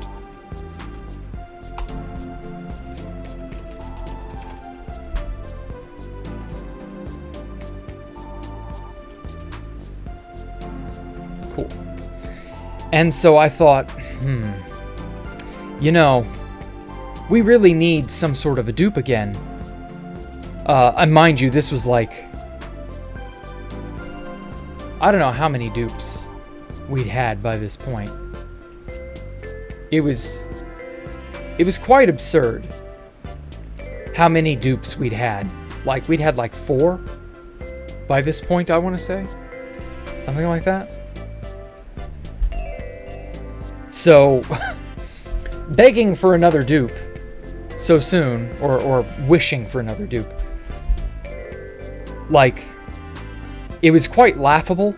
In the old days, I would have said, you know, you can't just wish for a dupe and hope everything's gonna turn out fine. But oddly enough, that's exactly what happened. A dupe indeed just procured. Just out of nowhere. Just, here it is. Here is one of the most powerful dupes in 2B2T history. Have at it. The chunk dupe.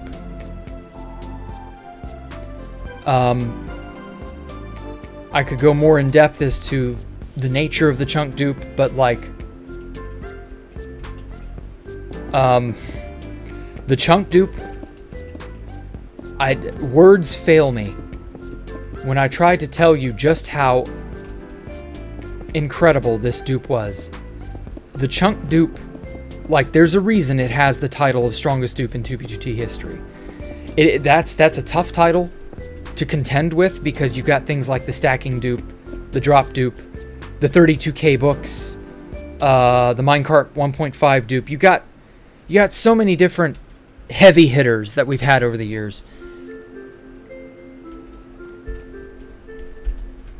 But nothing has touched the chunk dupe. Nothing comes anywhere near it. And honestly, at this point, I don't think anything ever can. Because the ability to duplicate literally thousands of shulker boxes of items simultaneously, like, how do you compete with that? The sheer volume of items you can make. And that's not counting the server crashes, and you could even duplicate entities. That's the thing. All the dumb donkey dupes and an entity, or well, the writable entity dupes that have come out. Those were nice, but the chunk dupe could duplicate any entity. Those writable entity dupes could only duplicate the writing entity. So donkeys, horses, mules, minecarts, boats, pigs, things of that nature. And those are okay. They'll do in a pinch, as we will see shortly. Those dupes are fine, but the ability to duplicate anything, and I do mean anything,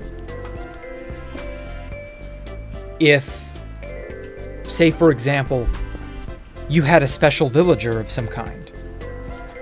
Maybe it's not necessarily a special villager because it's, you know, hacked in or anything like that. Just like it's a relic.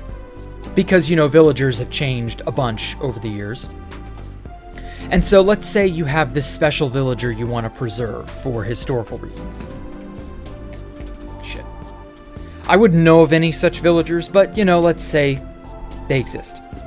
And you want to duplicate this villager because that's about the only way you're going to get to keep it, is to make multiple duplicates of it and put them in multiple different places.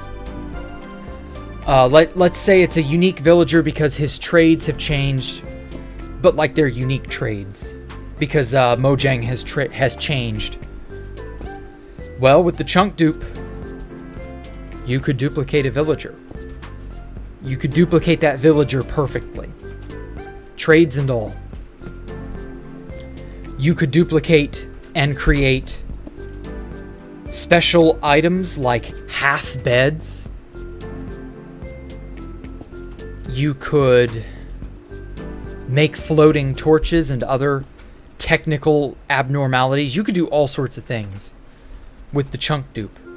Baron Dome had a video about this very thing.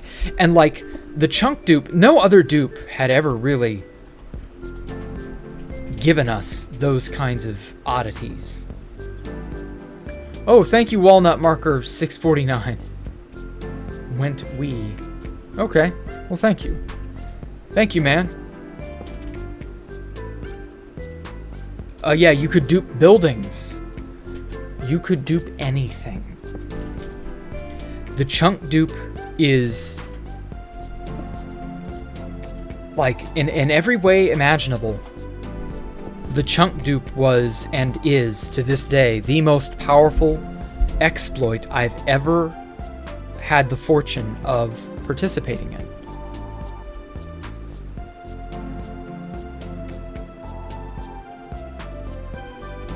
I just can't. I just can't. This is the easiest way to describe it. I just can't. I can't even. It was a marvelous duplication.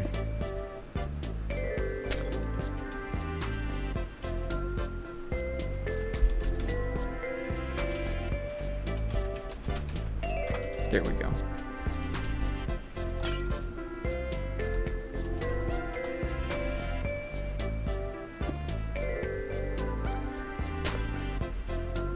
The chunk dupe was something else. That no words will ever describe the power and amazing features the chunk dupe could do.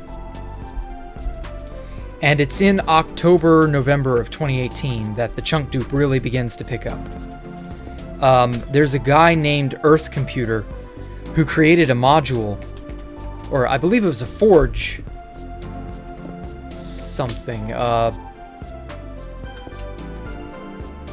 Yeah, it was a forge mod of some kind. And it allowed you to basically make the books necessary to allow for the chunk dupe to succeed. This is around the time that we began to really learn how absurdly powerful books really are. Like, written books. Oh my god, written books. Oh my god, written books. Oh my god, written books. Holy shit. The pen is indeed mightier than the sword.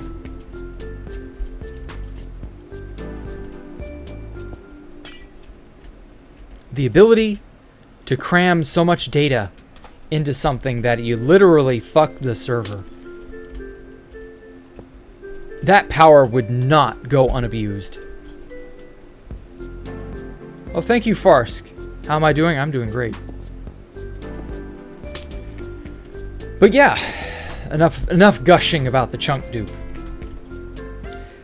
The chunk dupe made me richer than I'd ever been. Ever. That's saying something. That's really saying something. I had probably not the most wealth ever in 2B2T history, but having a double chest of boxes of every unique item in the game, excuse me, that's really not something people can brag about. The ability to just have as much of anything as you could ever want. Like, whoa. I salivated. The chunk dupe was the answer to my prayers and then some. Actually, I'm just going to go ahead and line this bottom portion so that I have all that in place. So yeah, it was something else.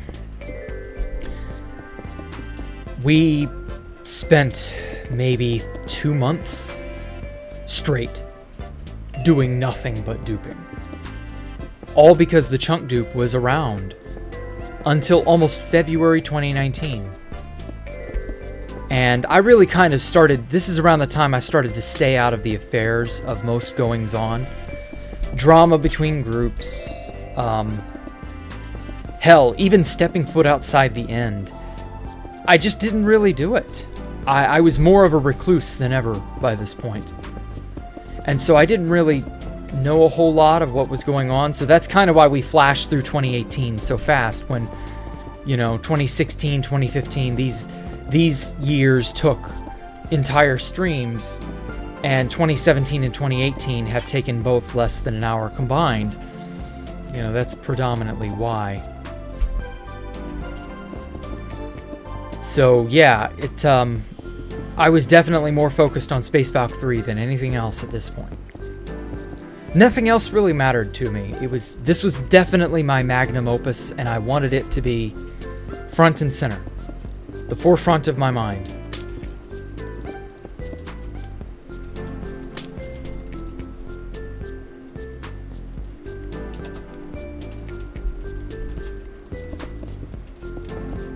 And yeah, it was just something.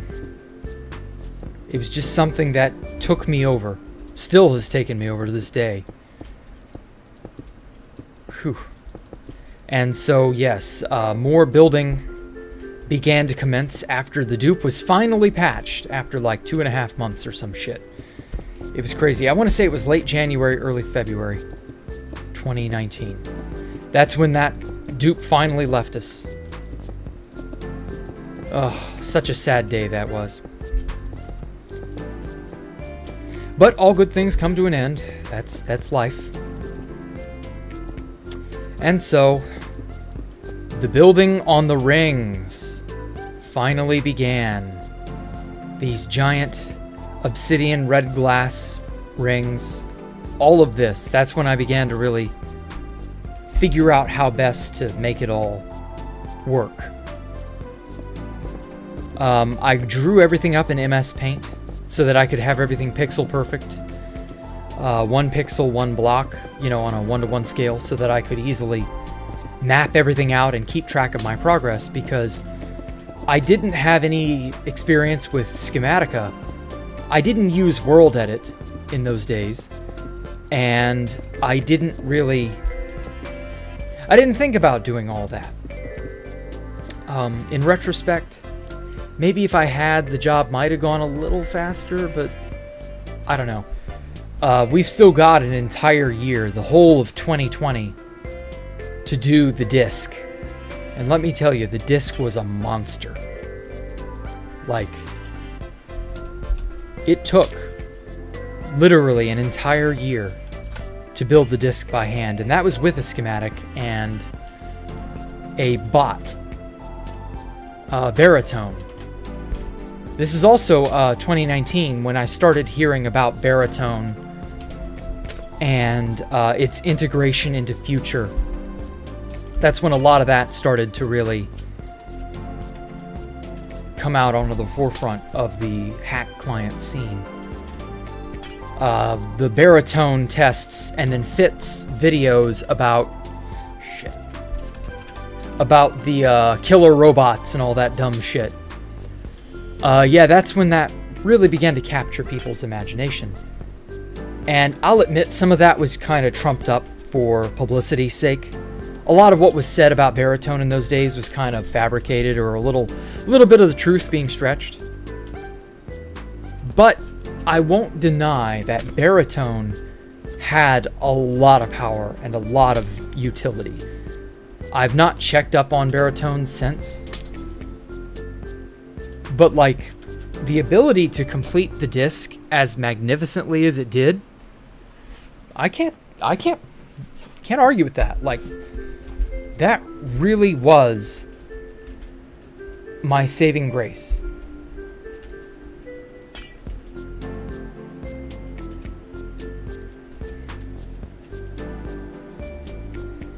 It was just so useful.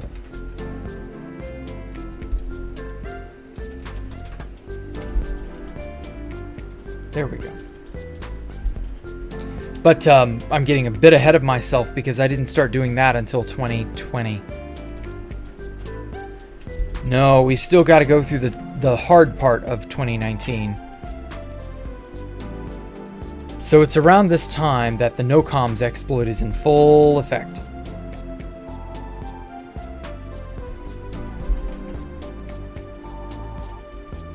And the nerds have figured out that I'm in the end. Honestly, I don't know what took them so long, but whatever. They figured it out now. Bad shit's about to go down. Using this little magical exploit of theirs, they figured out where I am, how to get to me, all that. And then the pig god mode exploit is used.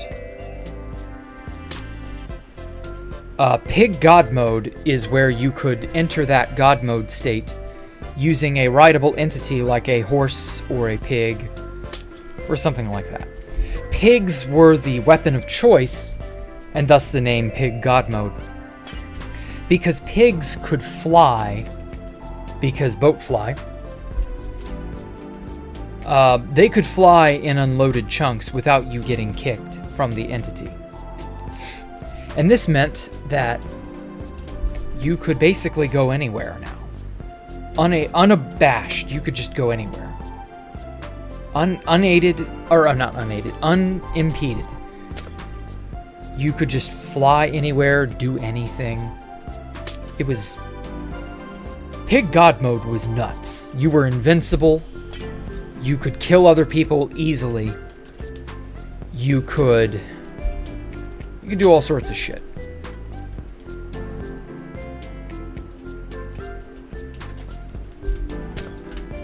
And so the nerds used that in May of 2019 to venture right to my doorstep. Or rather, to the copy's doorstep. Now, at the time, we were under the impression that someone would find the original site first. That is, the second site. Someone would find this place first, and the copy would be spared. Because Lane knew the coordinates, and other people might eventually know the coordinates after him, you know. So this is the place they'll stumble upon first. They'll grief this, and this place was an empty shell at the time, so, you know, they'll get the benefit of that. They'll get to claim the clout and think they've won, and, you know, and that'll be that. They'll piss off and leave us alone. They won't go looking for another. They won't think about there being another. Well, we were half right. They would definitely piss off and not go looking for another. And the nerds definitely did a great job of griefing enough of the third site and destroying all the items that we duped during the chunk dupe. Yeah, we once again lost everything. Ugh. Sickens me thinking about it. But yeah, we were dirt poor again. I swear, this is a story from rags to riches to riches to rags to rags to riches to rags to riches to riches from rags.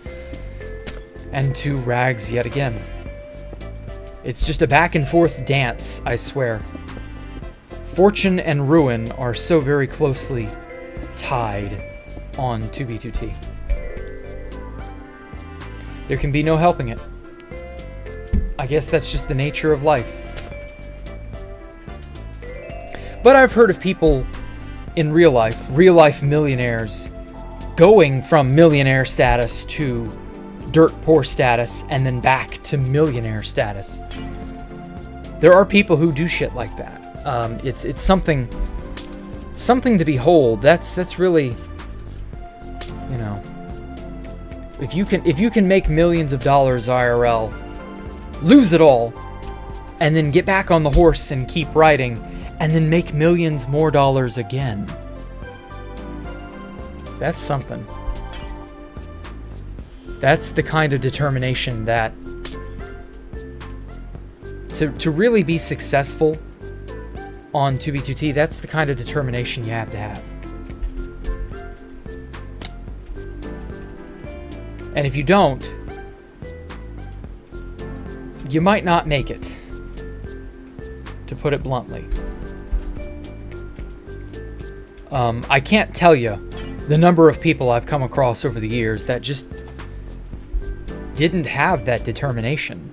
They would get griefed once and then no more. They would just disappear into the ether. And that's fine. I mean, that's your choice. You don't have to keep doing something if you don't like it. I'm not going to sit here and tell you you should torture yourself. You should keep playing. Like, no. If it's not your cup of tea, I understand.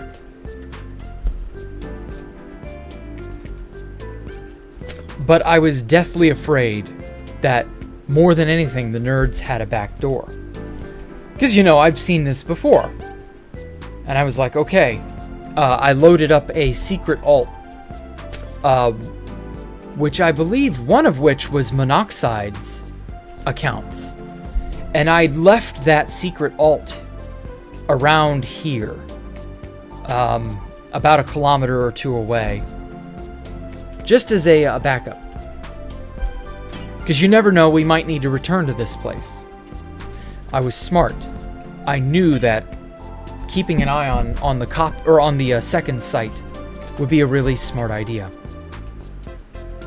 Sure enough, that preparation paid off big time.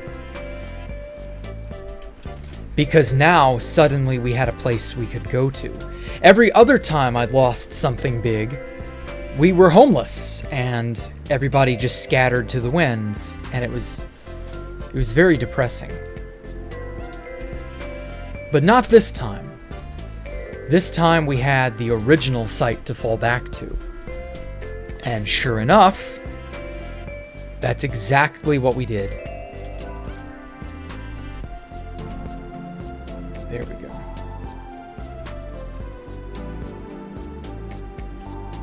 Okay. Kind of liking how it's turning out. The original site served us well.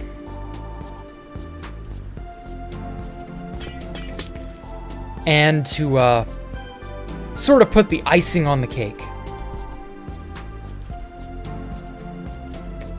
in addition to Pig God Mode and other things like that being used to find us, it could also be used as a dupe. And, oh hey, I just lost everything. Hey, that's right, we could use that to make new items. And so we duplicated up as much as we could. Pig God Mode and the donkey exploit as a whole did not last too much longer than this. But it would be enough to make enough items to build the disc. And a lot more too, but unfortunately, we would be found again. So that's that wasn't in the cards, unfortunately.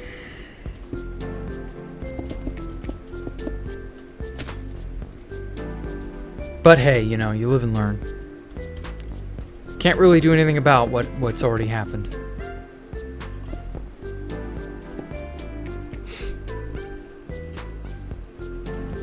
But the beauty of the entirety of the donkey dupe, or the I guess this is what, like the third flavor of donkey dupe. This was in mid 2019, about July, June 2019.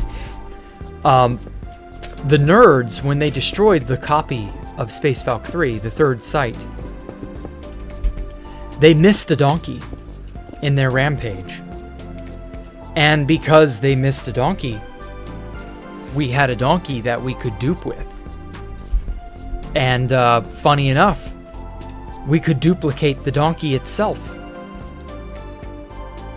Which basically meant we always had a way. We always had a way to get items. We always had something. Whoops. It was so fortuitous that they just missed a donkey. Because from that donkey, we were able to make the rest of the disc as it is now. I couldn't imagine not having the donkey to be able to make all the items necessary. God, that would have been a pain in the ass.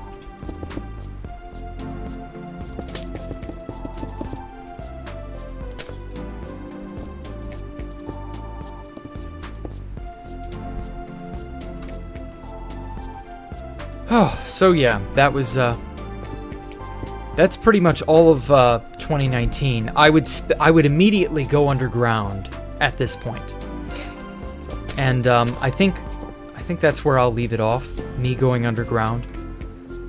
I'm not going to say what alt I used, just that I had an old alt that nobody knew about, and I was able to use it to continue building and living at the original site. And I basically stopped using my main on 2B2T from that point forward, knowing full well that that would draw way too much attention to me. So I had to keep it all very hush hush. Just because I knew it would be a problem if I talked about being around still.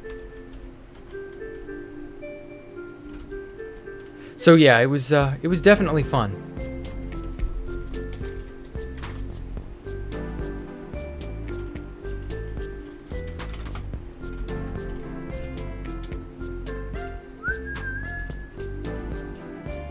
Oh, okay. So I guess I'll start answering questions now. So we leave off in mid 2019. So yeah. Well, thank you, Indeco. I'm glad you enjoy listening. Yeah, I enjoy doing these. Do I enjoy this? I love doing this. You kidding me?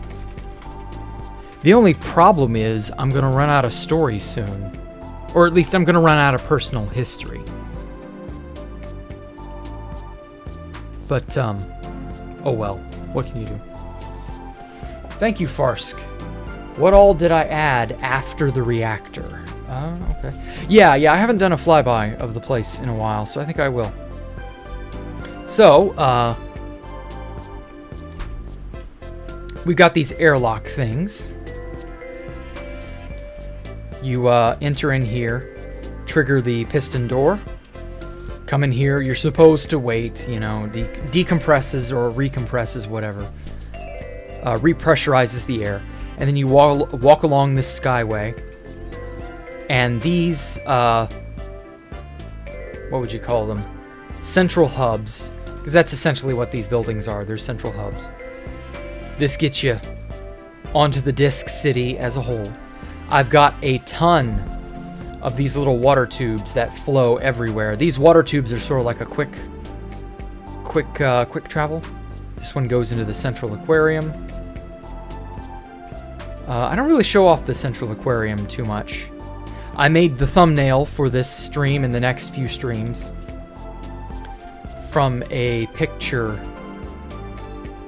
I took about here, I want to say, or something like that.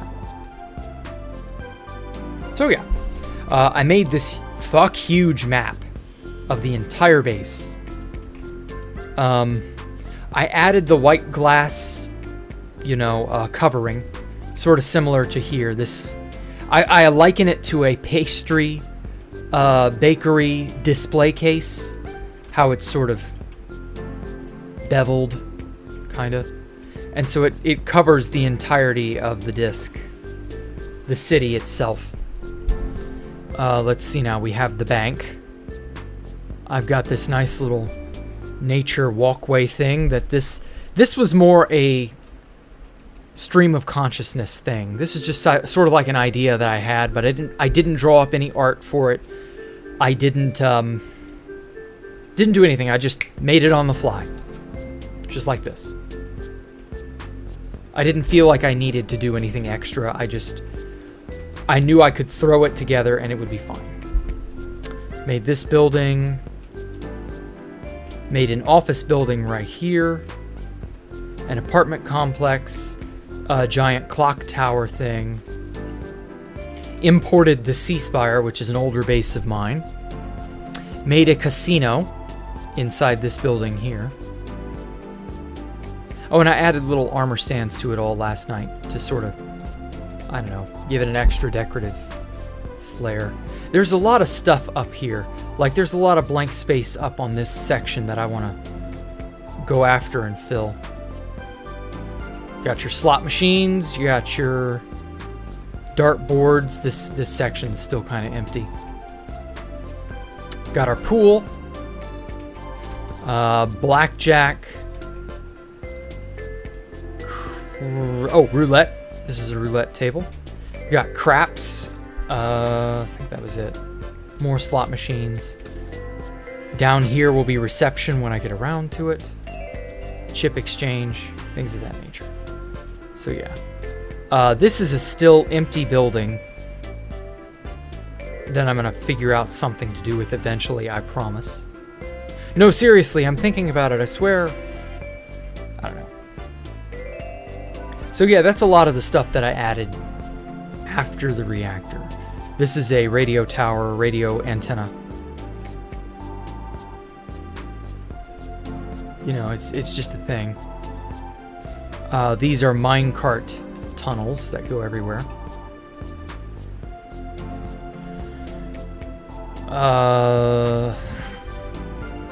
Yeah. I made sure to put an airlock on every cardinal direction so that you can get out if you want, or get in. This is the reactor itself. If I want to, I can tell your backstory, Mona. Okay. I guess. You'll have to type it up for me. I don't know everything about you. That might be a bit too much work. I don't know. I don't know if you have the free time. This is the animal ring, which I added with World Edit after the grief in 2019. We had a world download, but I'll get to all that. Let's see now, today's Wednesday. So that will probably be Friday's, or no, not Friday, Saturday's story time. I will get to all that then.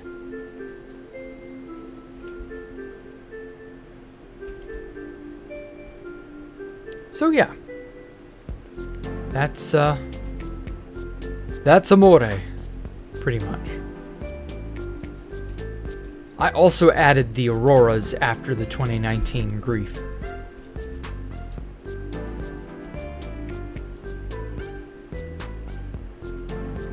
So yeah, it's all a giant wacky maze. Pipes are going to be everywhere. These minecart rails are going to be everywhere. They'll take you anywhere and everywhere you want to go. Buildings will snake and bob throughout here. Basically, a futuristic city is the overall feeling I'm going for. And here we are again. I guess I'll show off the central pillar.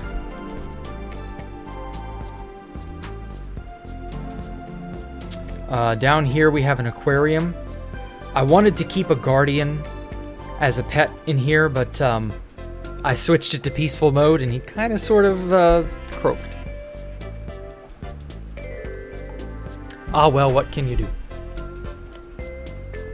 I've got maps, map art. These are all map arts from 2B2T. And a few that are not. But, yeah, I needed stuff to fill out the map art gallery. Obviously, this is the not safe for work section, so I can't show that. But, you know, various other map arts that are just around. I didn't have any map art to fill in this one. People need to make more map art. Like, seriously. I keep checking on Rebane's site, but, like, people are kind of in a slump. I don't know. I'll check again, but, like...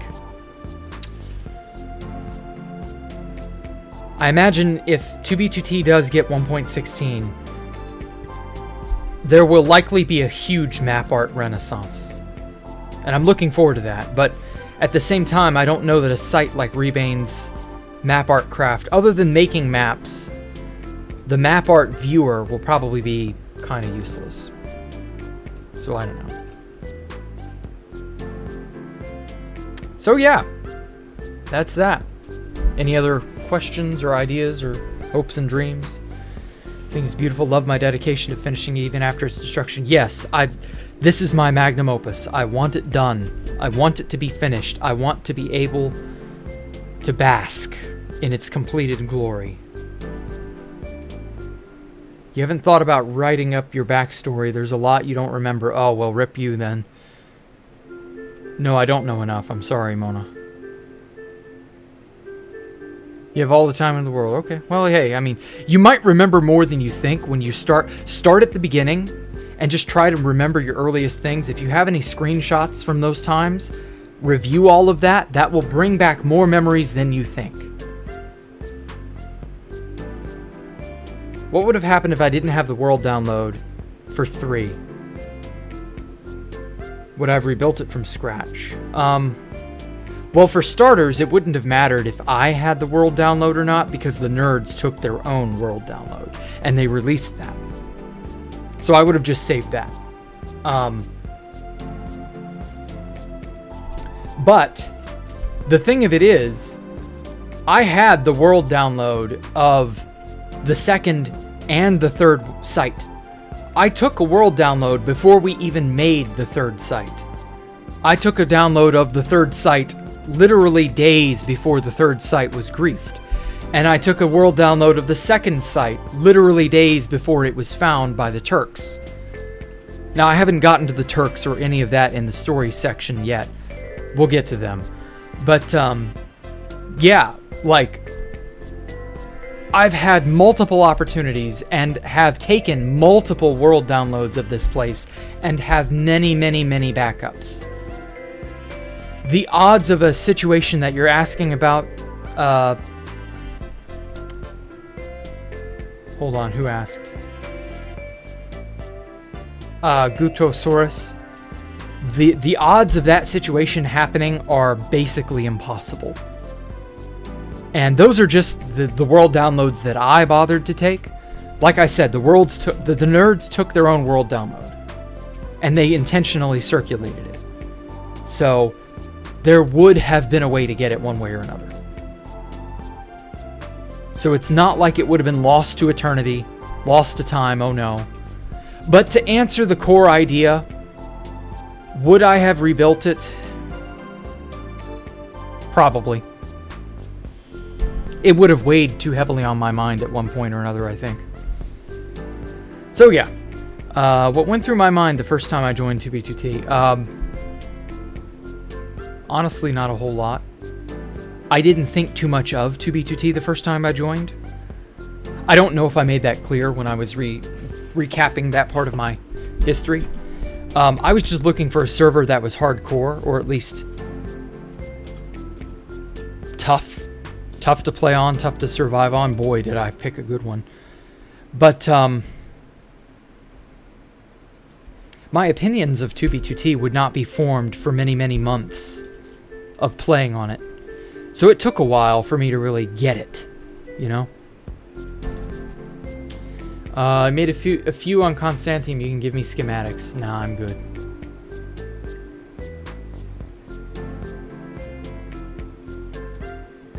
You were working on your own build similar to this in 2019 after quitting. Nowhere near the scale of this, but you were still proud of it. Okay, well good. I hope I inspired you. I hope you finish it. If it's a single player world or something you can go back and touch. I don't know. Jack, how did I feel when this was griefed? Oh man. It was hard, but it was, I don't know, the second sight, losing the second sight in 2020 was the hardest. That was the one that hurt the most. The grief in 2019, I always had in the back of my head that maybe the second sight was okay. And it turned out to be okay, so it was fine. But the 2020 one was the worst because, like, I didn't want to start over from scratch again. I really didn't. And 2B2T had so declined in quality by that point that it just wasn't worth keeping going. So honestly, something would have probably triggered me to quit at some point. You know. We don't make them like this because of resets, but when 1.16 hits, I'll make a lot. Okay, well good. Well, you played it safe. That's nice. Yeah, I did. Do I watch, have I seen Monogatari? Yes, I love the Monogatari series. What about Space Valkyria 4? What about it? I'm not done with 3. Why would I be doing a 4? It was on a friend's realm, but he quit paying for it. It was a bit upset you couldn't finish. Yeah, I don't blame you. I would be too.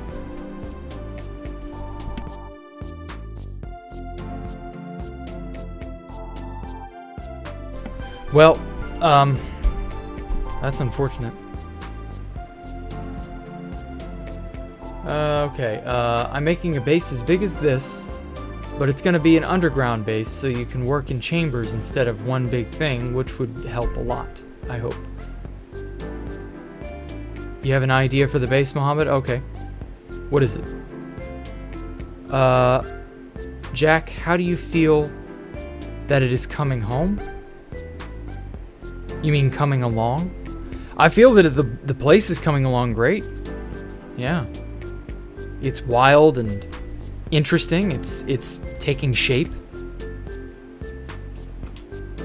Oh, those are smokes. Okay. Yeah, those are from the smoke campfires from the stoves. That's what I was seeing. Okay. Mate, you just wanted to say it was one of the main reasons I started YouTube. Thank you for the passion in video editing, and will major in digital media. Okay, cool. What if it was powered by redstone, like automatic harvesters, storage doors, etc.? Well, I try to incorporate redstone where I can. No football is coming home. I have no opinion on football. I don't care. Add a giant kitchen on the outer rim for all the women you'd be bringing back. Nah, I'm good. The outermost rim. I do actually kind of have an idea for what I want to do on this outermost rim section.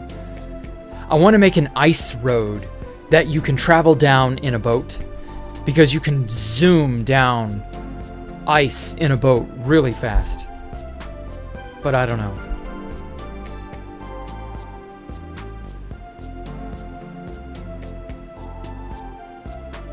That would be fun. Because you can go almost this fast in a boat on ice.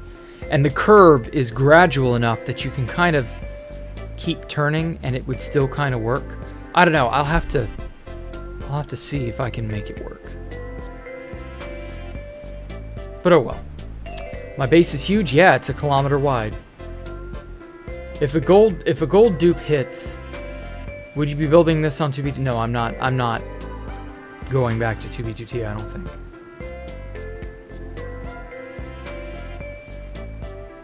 Football 17776. Okay, whatever. I don't like football, so I don't care. Imagine if Grian saw this. Yeah, somebody show it to him, I don't know. Tag him or something. Make him pay attention to this. I liked Grian's Hermitcraft Season So now they're on 8. So his season 7 base was my favorite. I took a little inspiration from that thing. Jack, it feels like I'm a kid listening to the stories of old Grandpa Jack. Well, good.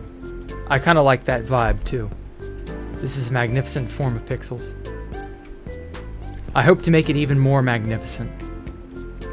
Do not worry. Well, I'm just idly flying around with no real direction right now. So yeah. Yep. That'll do her for tonight. Today, this morning, whatever.